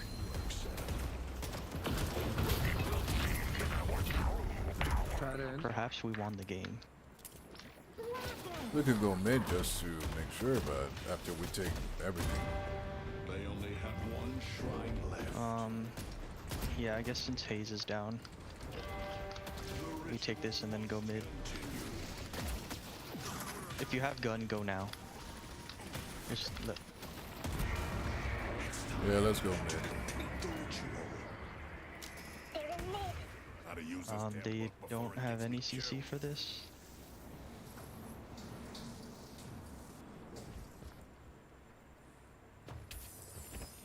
We need to be fast. You won't kill me. We need right, Inferus is there. Basically, if Inferus is there, we got it. I'm also running weapons. I'll buy it. Somebody was Phantom Strike. Somebody was singing to the skies. All right. Let's go win the game now. Don't worry about green. If he wants to push green, we can push into the base. Going with haste.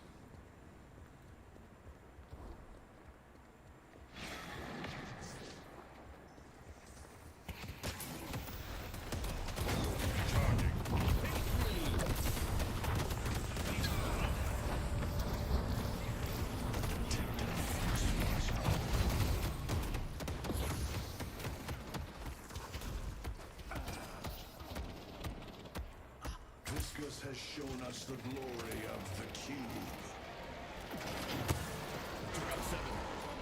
No, we don't have a fucking lane. Where's We our should lane? have we should have yellow. We should have yellow. And blue's about to be here. All right, now we can shoot it.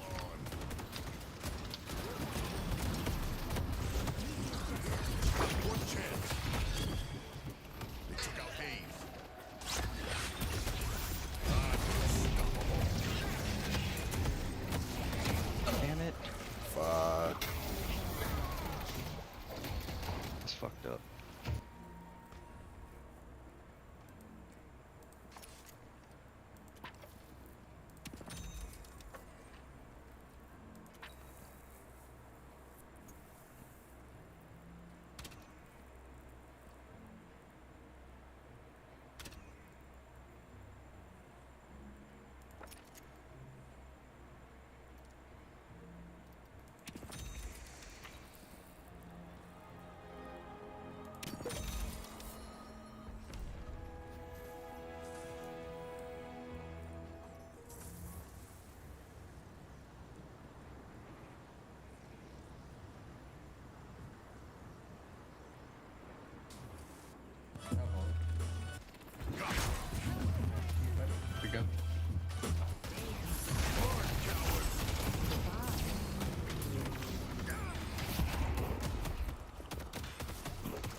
games.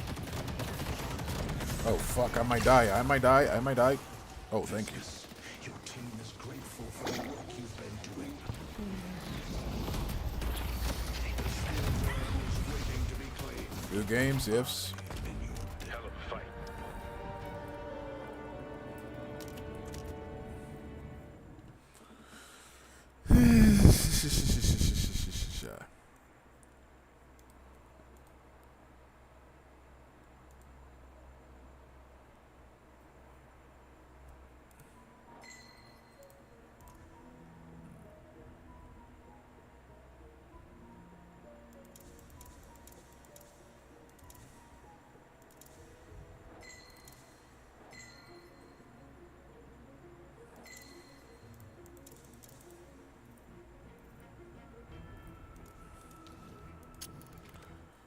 Go in spirit is very good once you know what you're doing.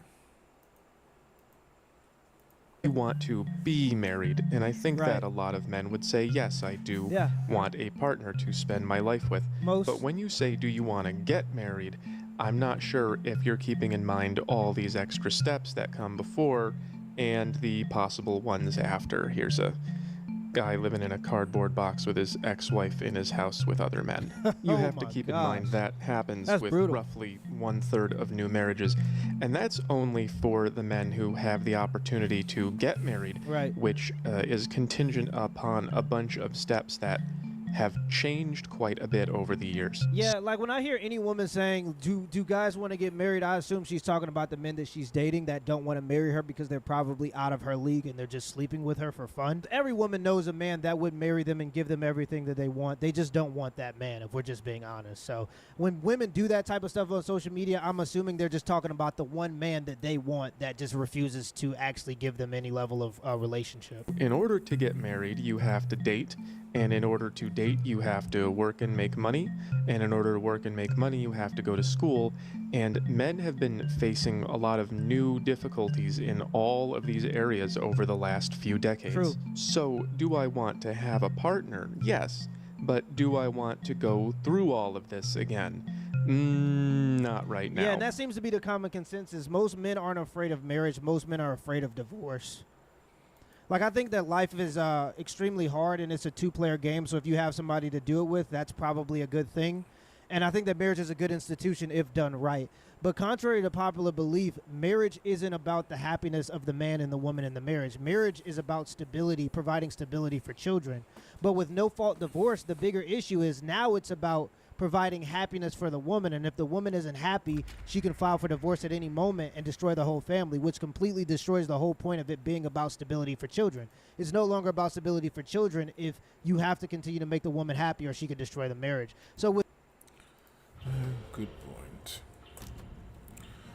Good luck, have fun, and enjoy. This is your chance to relieve yourself of the book's burden. Complete the ritual, Abrams. Summon me. A man has to eat, and I'm just trying to make something up. You start somewhere. Oh.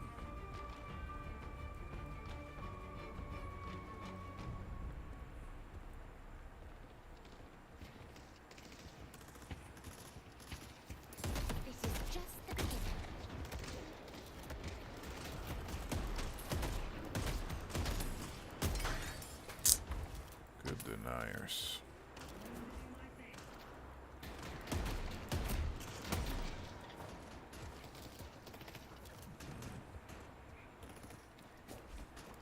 I'm coming for you.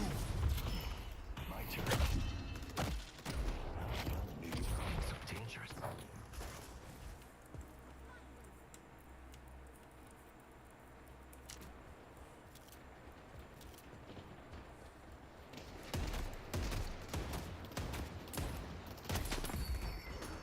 I should go.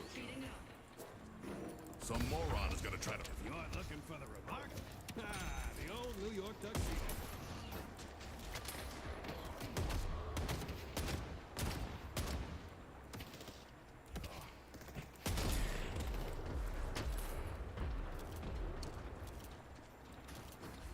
Out of my way.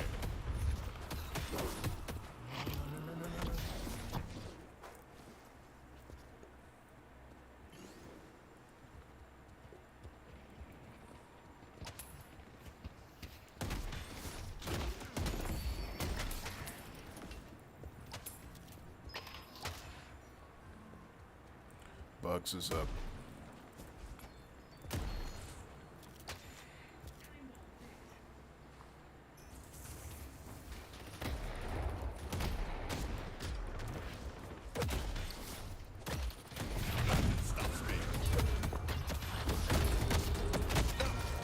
Pockets it slow.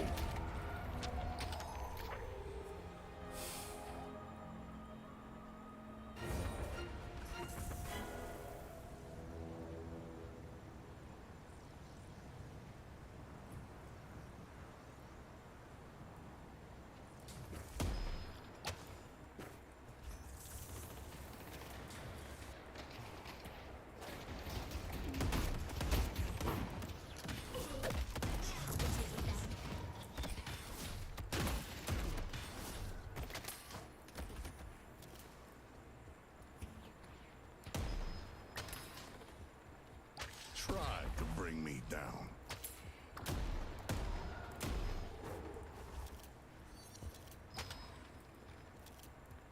I see a furnace.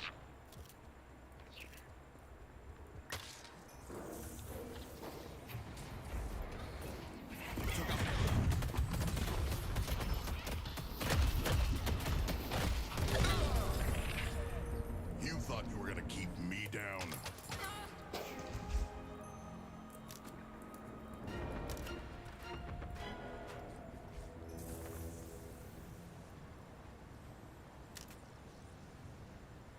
Okay, I'm coming for pockets.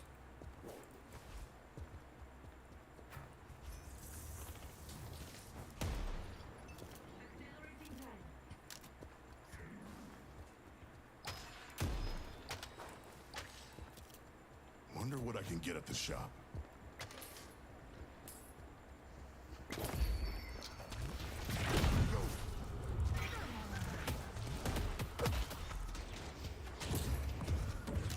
Let's take out Shiv.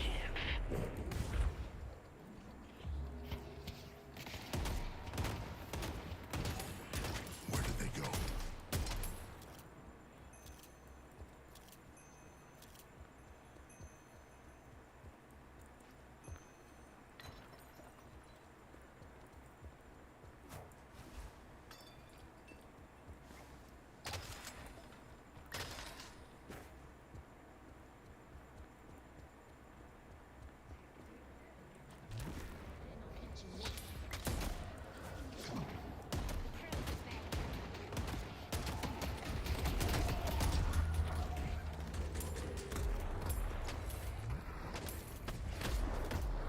Reach valves active.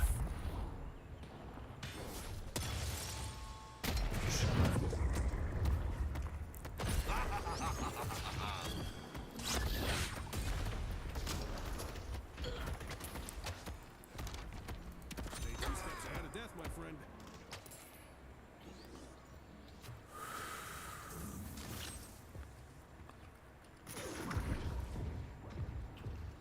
Run, Barrett. Oh, fuck.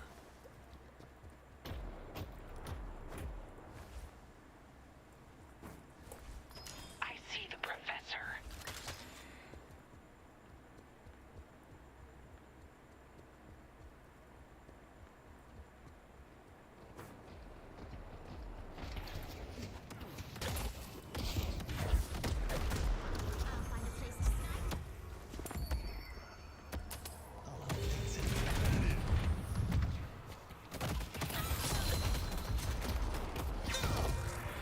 Thanks for having my back.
Coming, Paradox.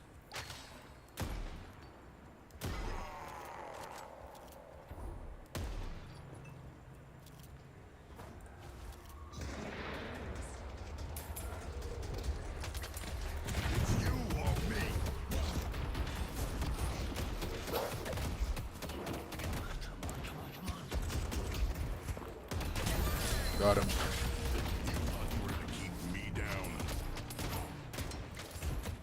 Sorry, I couldn't come faster. That sounded bad.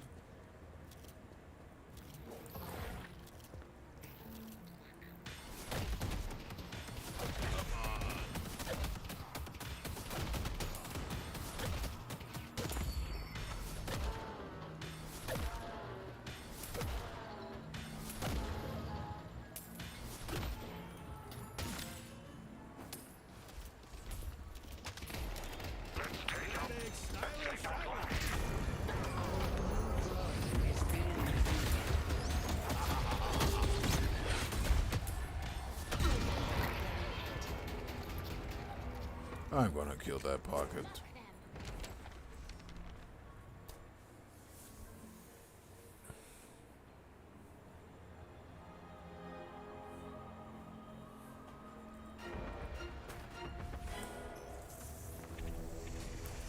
Going yellow fast.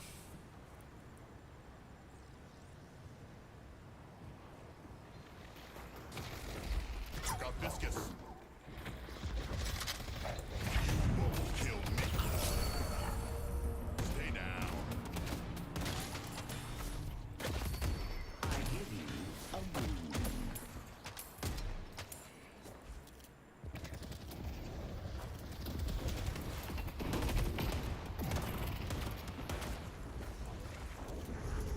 Vindicta here now.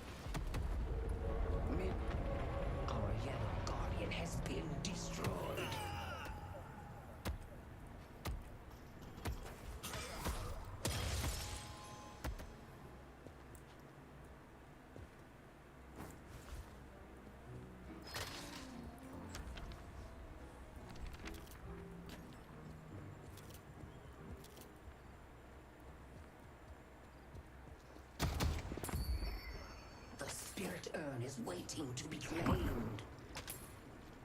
The crows obey.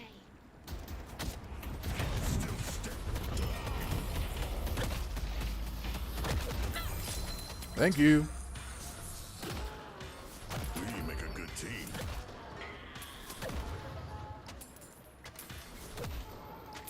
No one stands in my way. Motherfucker. I might pay for that.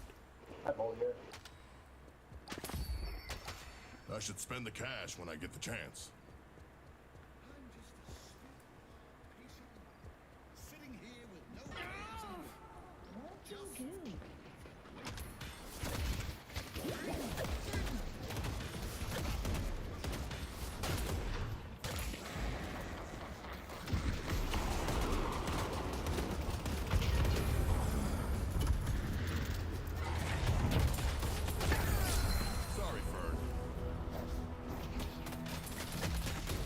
Hey, Deep's back out. Yep, I'm out. Our green walker is under attack. Fuck.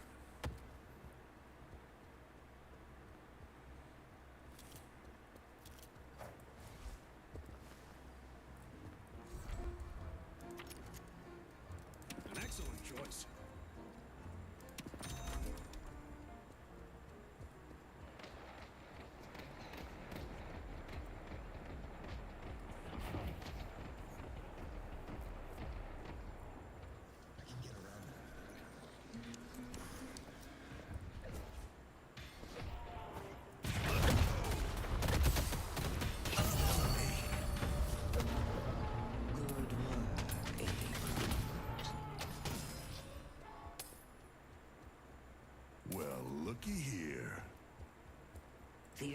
been dropped.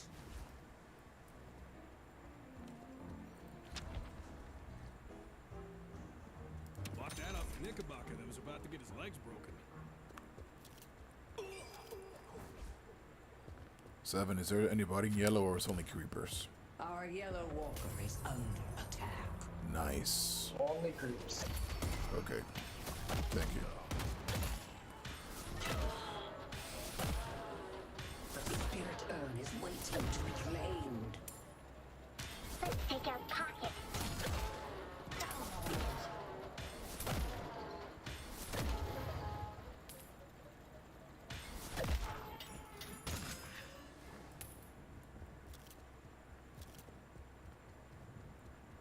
I'm sitting here, full of spirits, and no one seems to. Well, this day got a lot. Our blue walker is.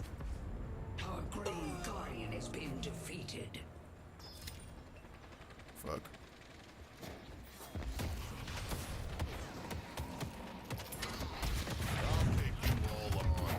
It's my time.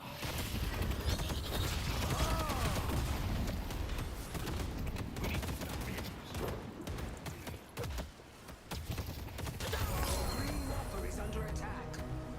This is how it starts. I might be dead. Yeps, I'm dead.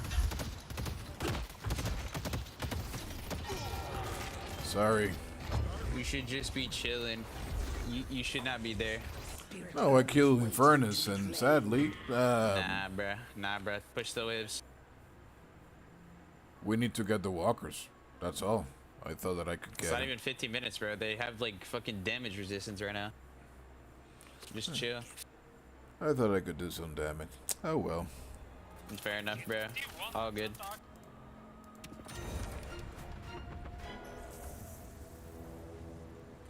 Oh well, let's see. I'm gonna be roaming green and taking the sinner sacrifices.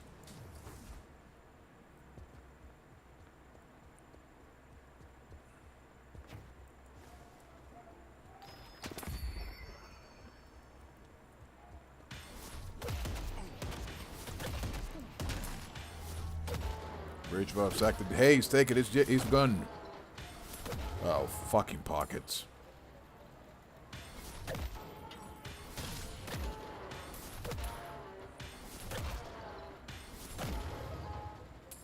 I see pockets. They're all going full team fights. They're avoiding to be picking up. Nice.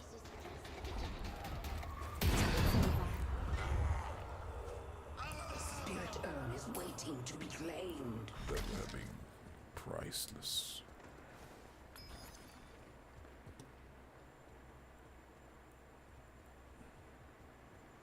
Pockets in mid, no ult somewhere.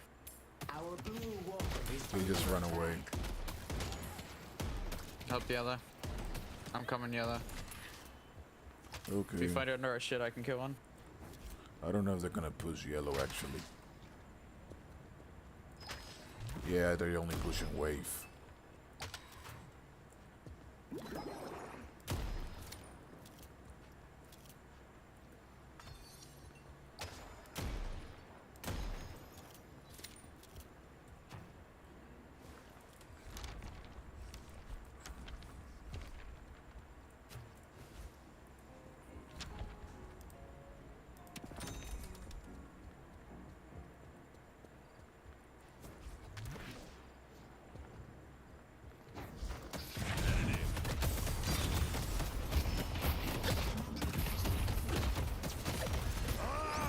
Dynamo low.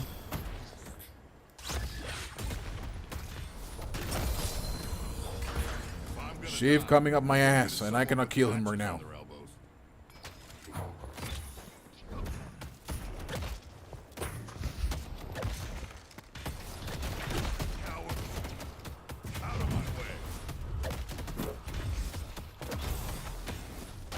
Got him.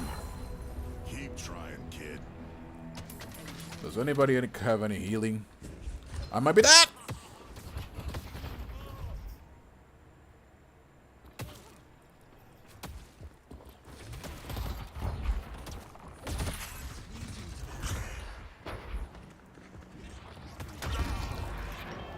Fucking hell.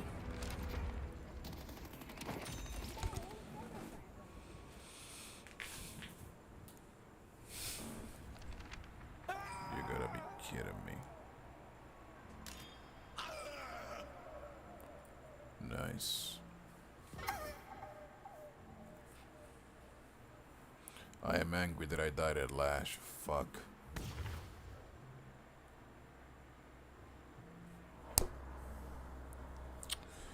Fuck it.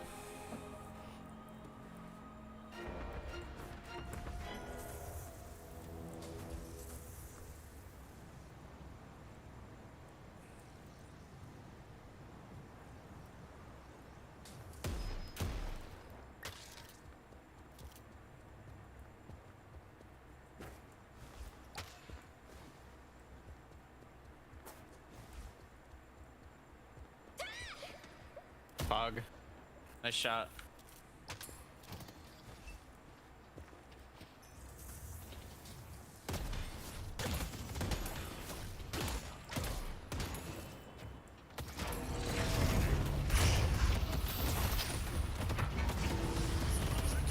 Multiple people here trying to kill me. I'm dead. 3 here. In blue. Try to push yellow. I don't know if it's... Well, I don't know if it's possible, really. This is a problem. I'm starting to die a lot again.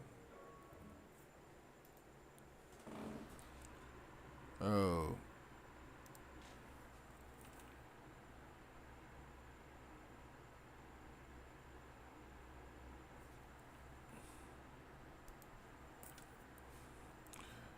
Shy, how are you, dude?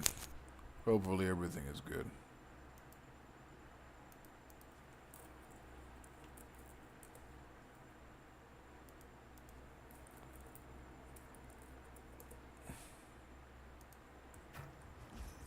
Going blue. I don't know if you can hear me, Shy. Hopefully everything is fine with you.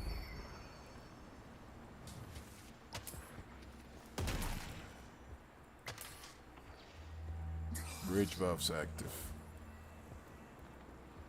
Going yellow to put to clean, just in case somebody's in there. That sucks.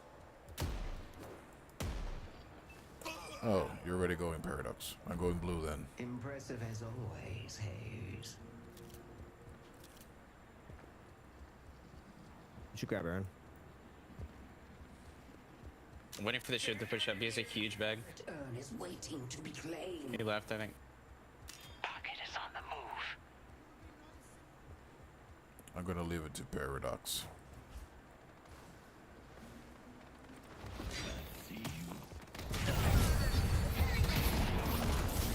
Thank you, Abrams.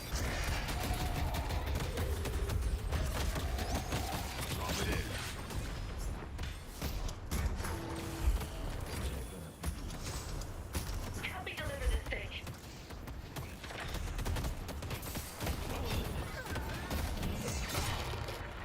Shiv low. Help me deliver this thing.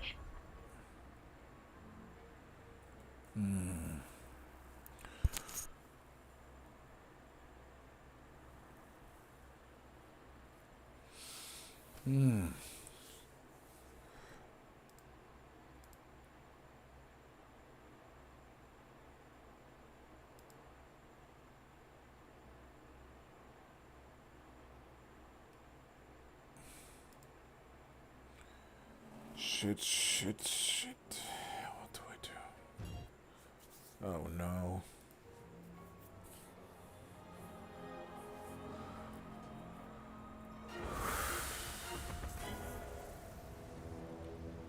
Our green walker is under attack. Going green.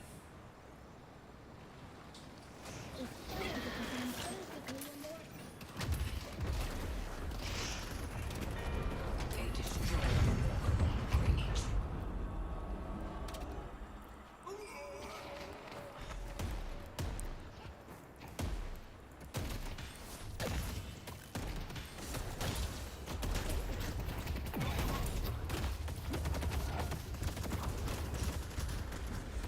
Useless fight, I'm going blue.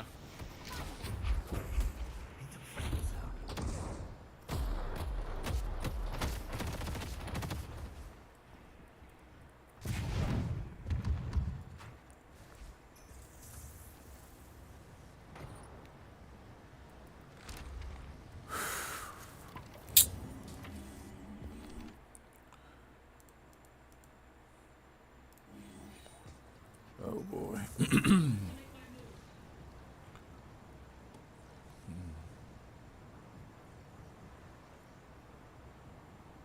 They're taking our camps.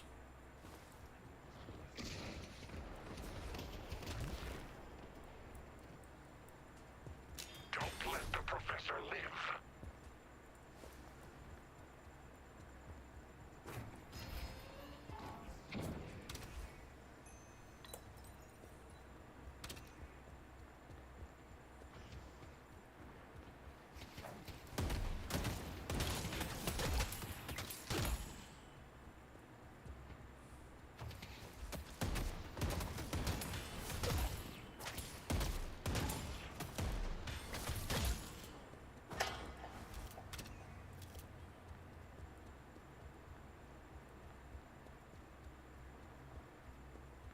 Abrams, you have that push green as well. There's 4 there. They're coming my way now. I cannot stay. Fuck. Sorry. Take it, bro. Go there. Go there. There's so many. Oh, never mind. Fucking get out. Get out. Yeah, that's what I thought. And I'm extremely slow to boot. Nah, bro. It's all good, bro. You're good. Is this game gonna be on YouTube?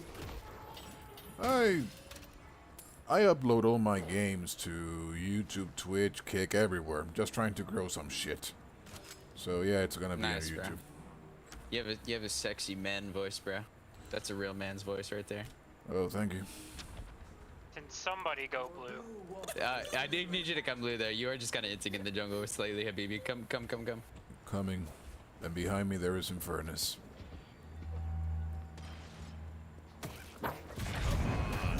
Vindicta's here. I'm coming, bro. I have silence wave. Let's kill him. He's right here. Let's kill him. He's running away from me and still don't have it in Phantom Strike. Or Knockdown. I need to be careful now. Nice. Somebody's going yellow and I don't know who the hell. The pocket's here to our right.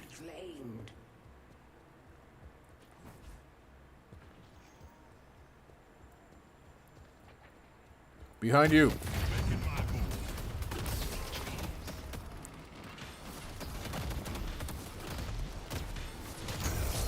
Stop the professor. That's a bag.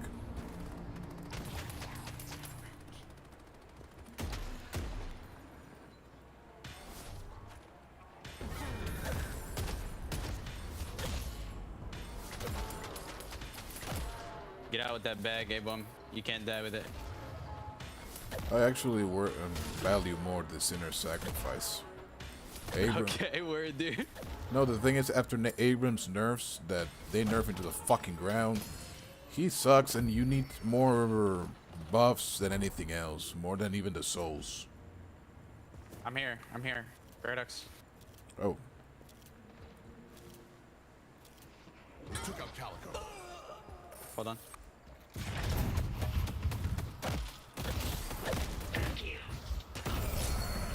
We can kill the mid. Sorry, Calico. Just chill. I wasn't fast enough.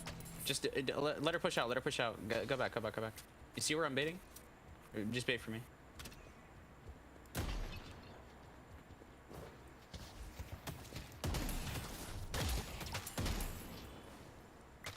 Now I'm going with the bag. This should keep them on their toes. Nice.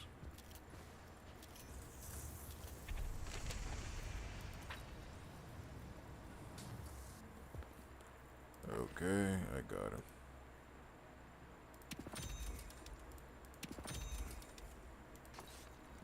This is my shit. Our blue walker is under attack. I don't suppose you're looking to sell that book you carry. Nice. Going yellow. I'm getting out, Para.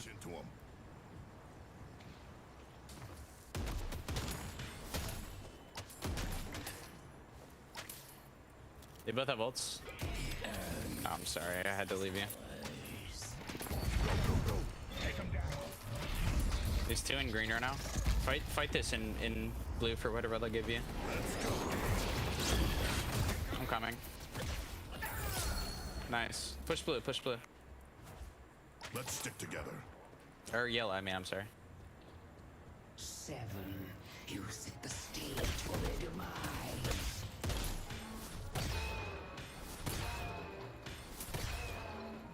Pocket on me, pocket on me, pocket on me.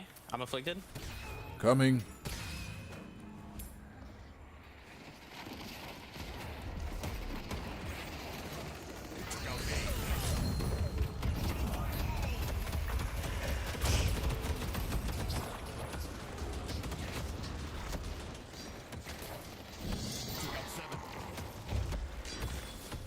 Took out another one.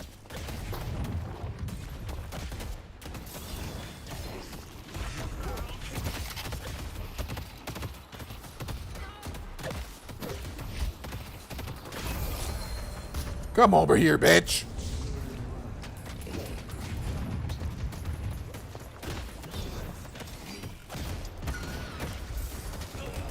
Guy said, get over here. Broadmoor, you still can. For you.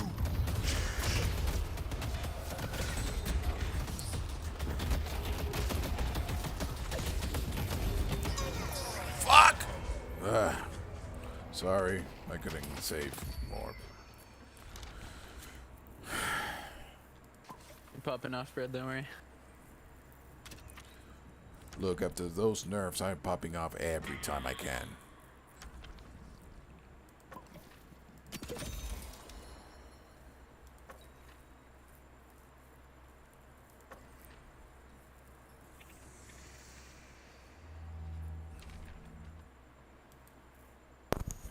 Shit.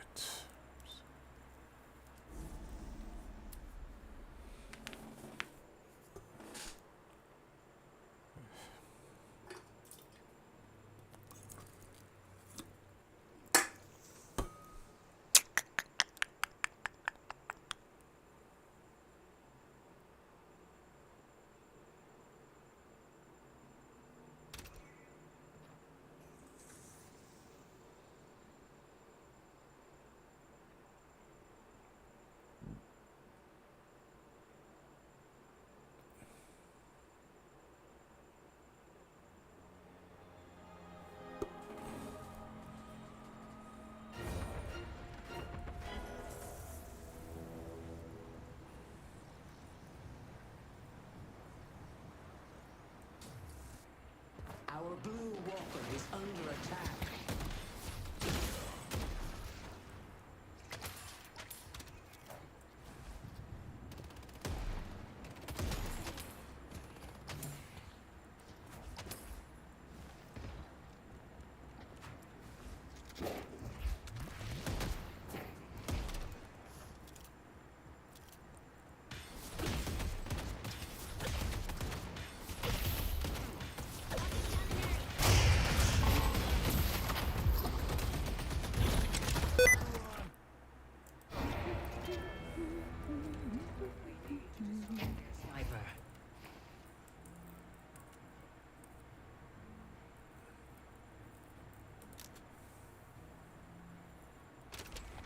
I deserve that.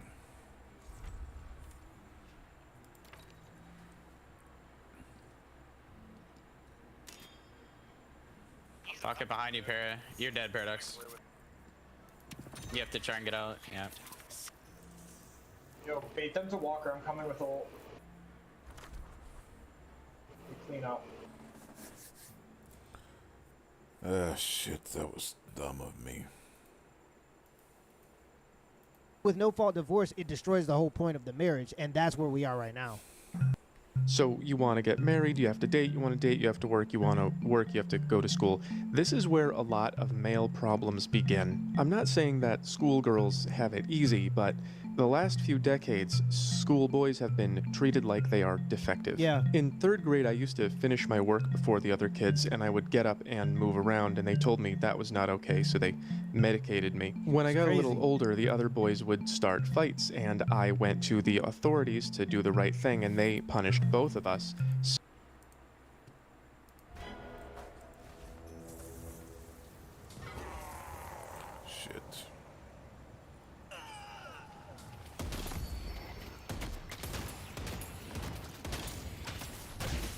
I'm going to try to take yellow.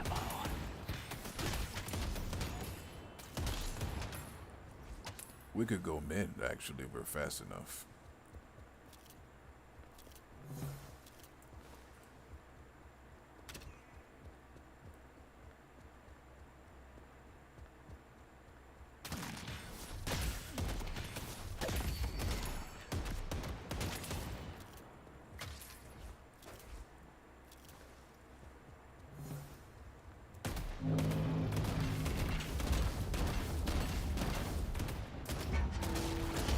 Got it.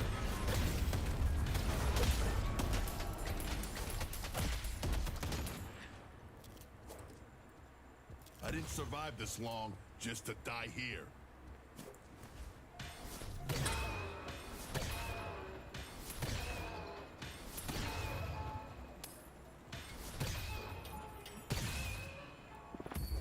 You earn my favor.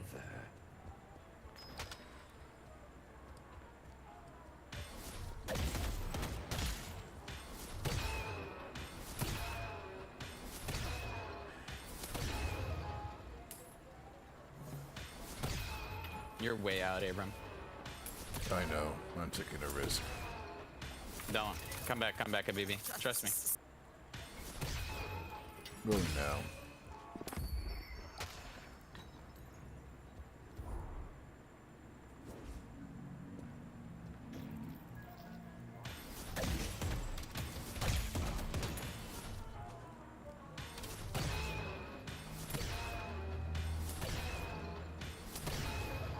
Grab the urn.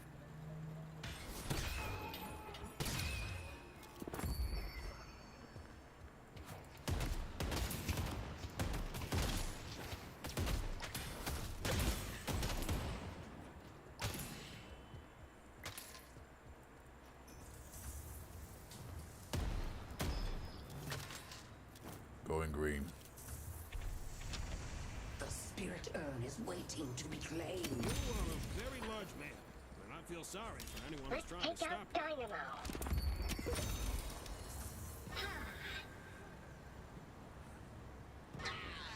Holy shit.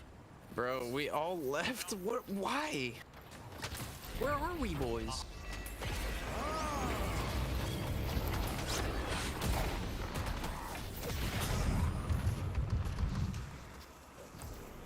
We gotta keep this up.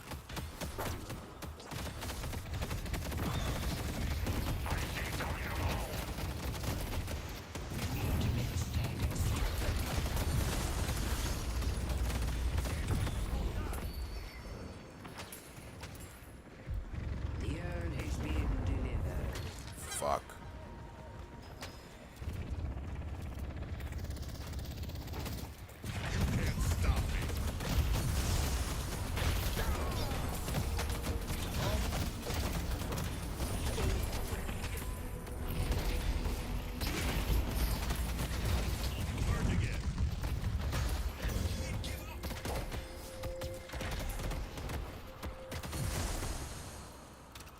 Pockets here. Ah, fuck. That's bad news for me. Or maybe not. Get back here, you bitch. It's you or me.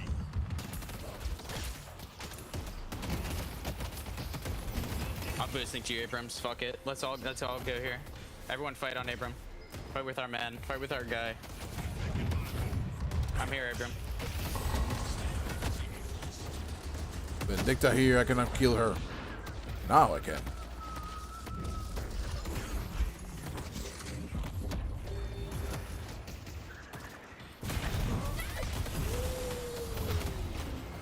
Then I'm low.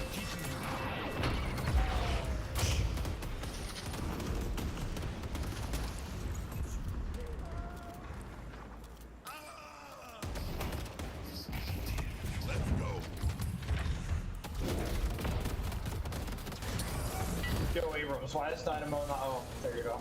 Nice.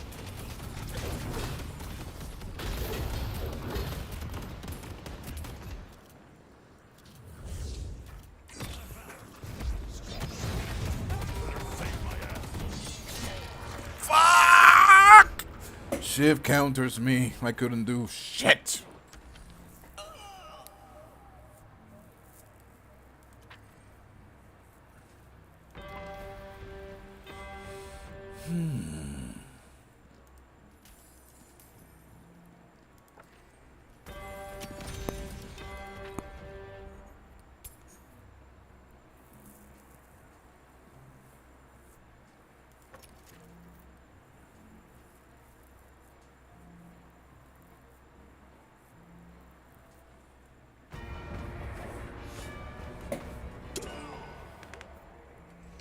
Nice.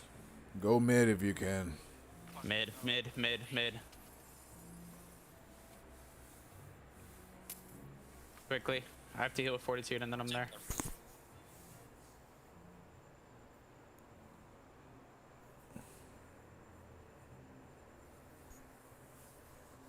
Never mind, never mind. We need to buy. We need to buy. Chill, chill, chill. Shit.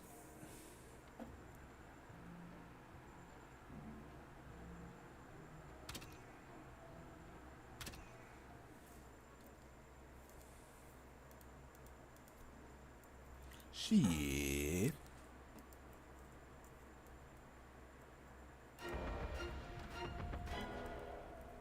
Charging. Sadly I am bugged. My model is screwed up. Calico, do you see me? Calico. Oh well. Yeah, do I look bugged? Do I look bugged to you? No, you look fine. Fuck, it's my that means it's my client. It's pretty much fucked up. I don't like. I'm throwing.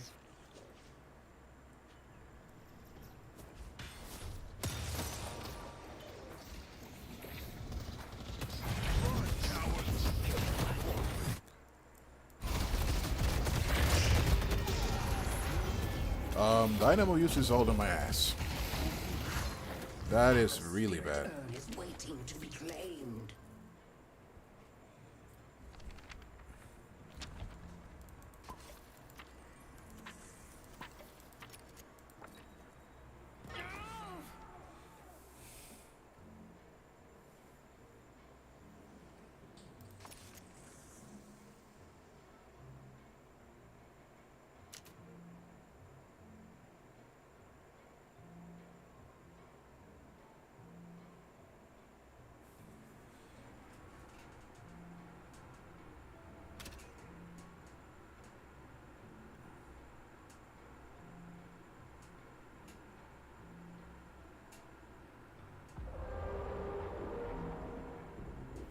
Yo, I'm gonna ult them in mid and we can test.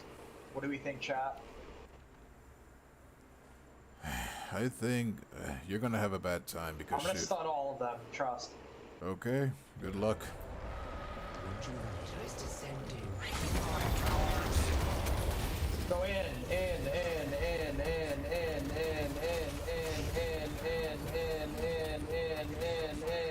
Holy shit, that ult was evil!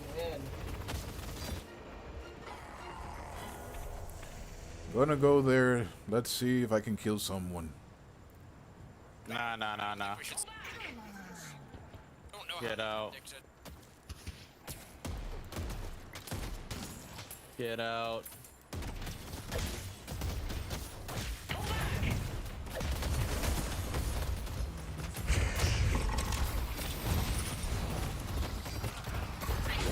I hate how slow Abrams was made.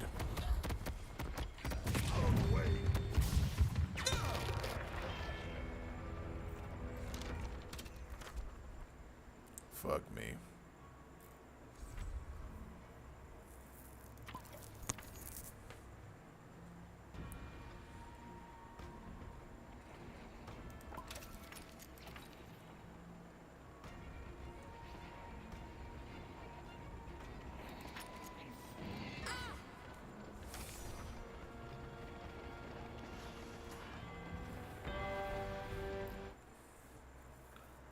I don't know what to do now.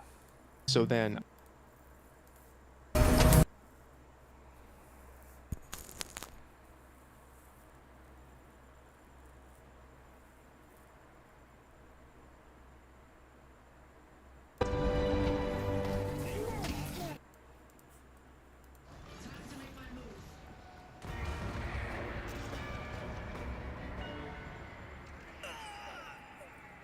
Nice.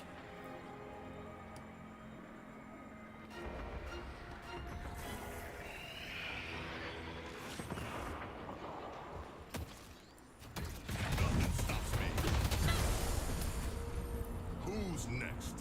Let's take out Shiv. What happened, Seven?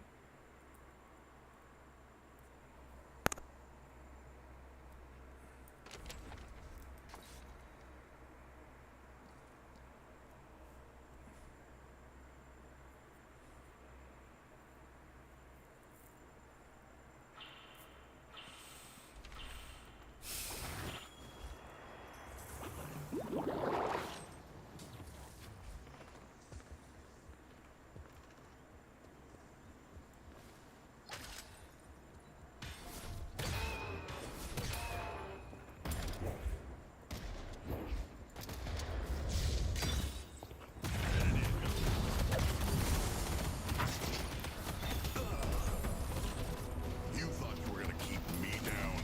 Thank you. Dude. Oh well.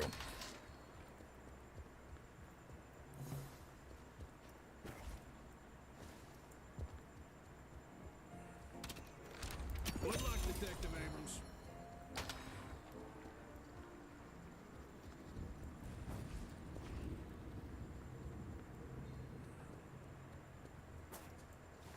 Here we go.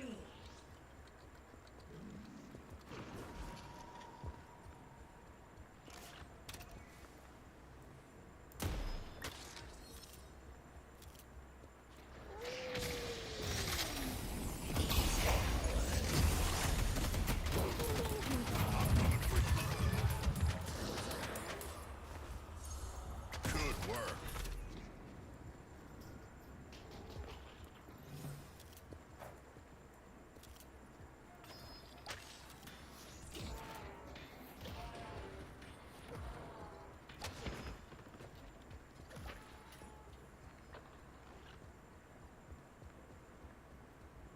The spirit urn is waiting to be claimed.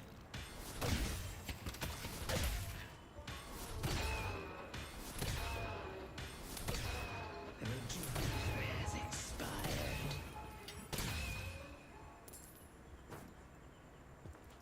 Help me deliver this thing.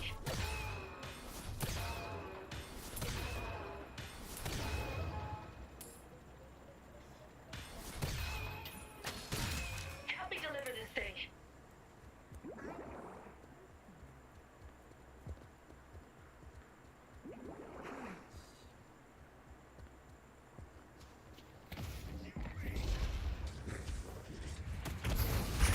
They got me. The urn is ours.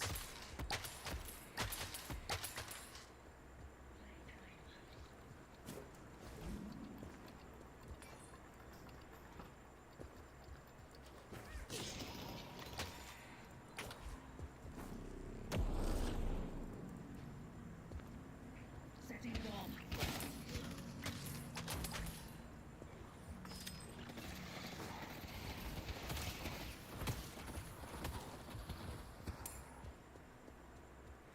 Man, everybody's afraid to start a fight.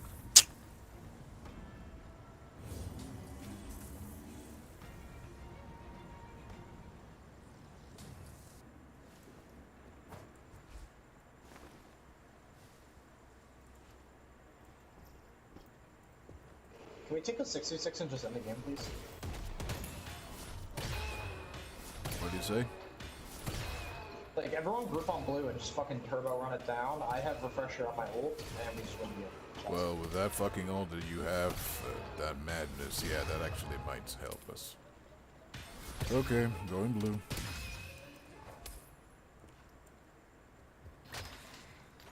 There's the biker.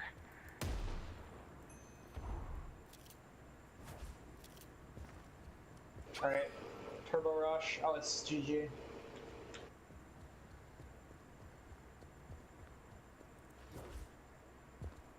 Curvo with Lash.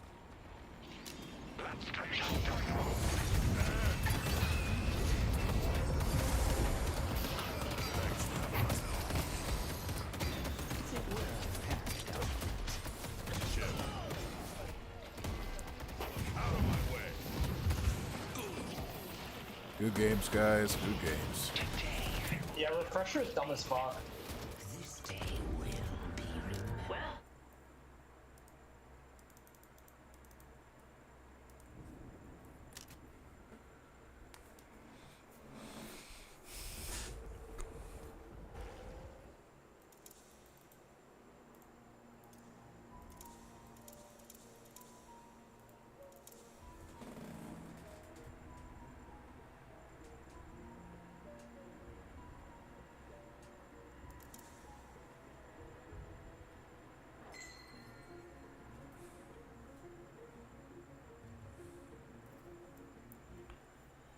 Oh, well, that was a wonderful game. I think I'm gonna leave it at that. If anybody is watching, have a good night and have a good sleep.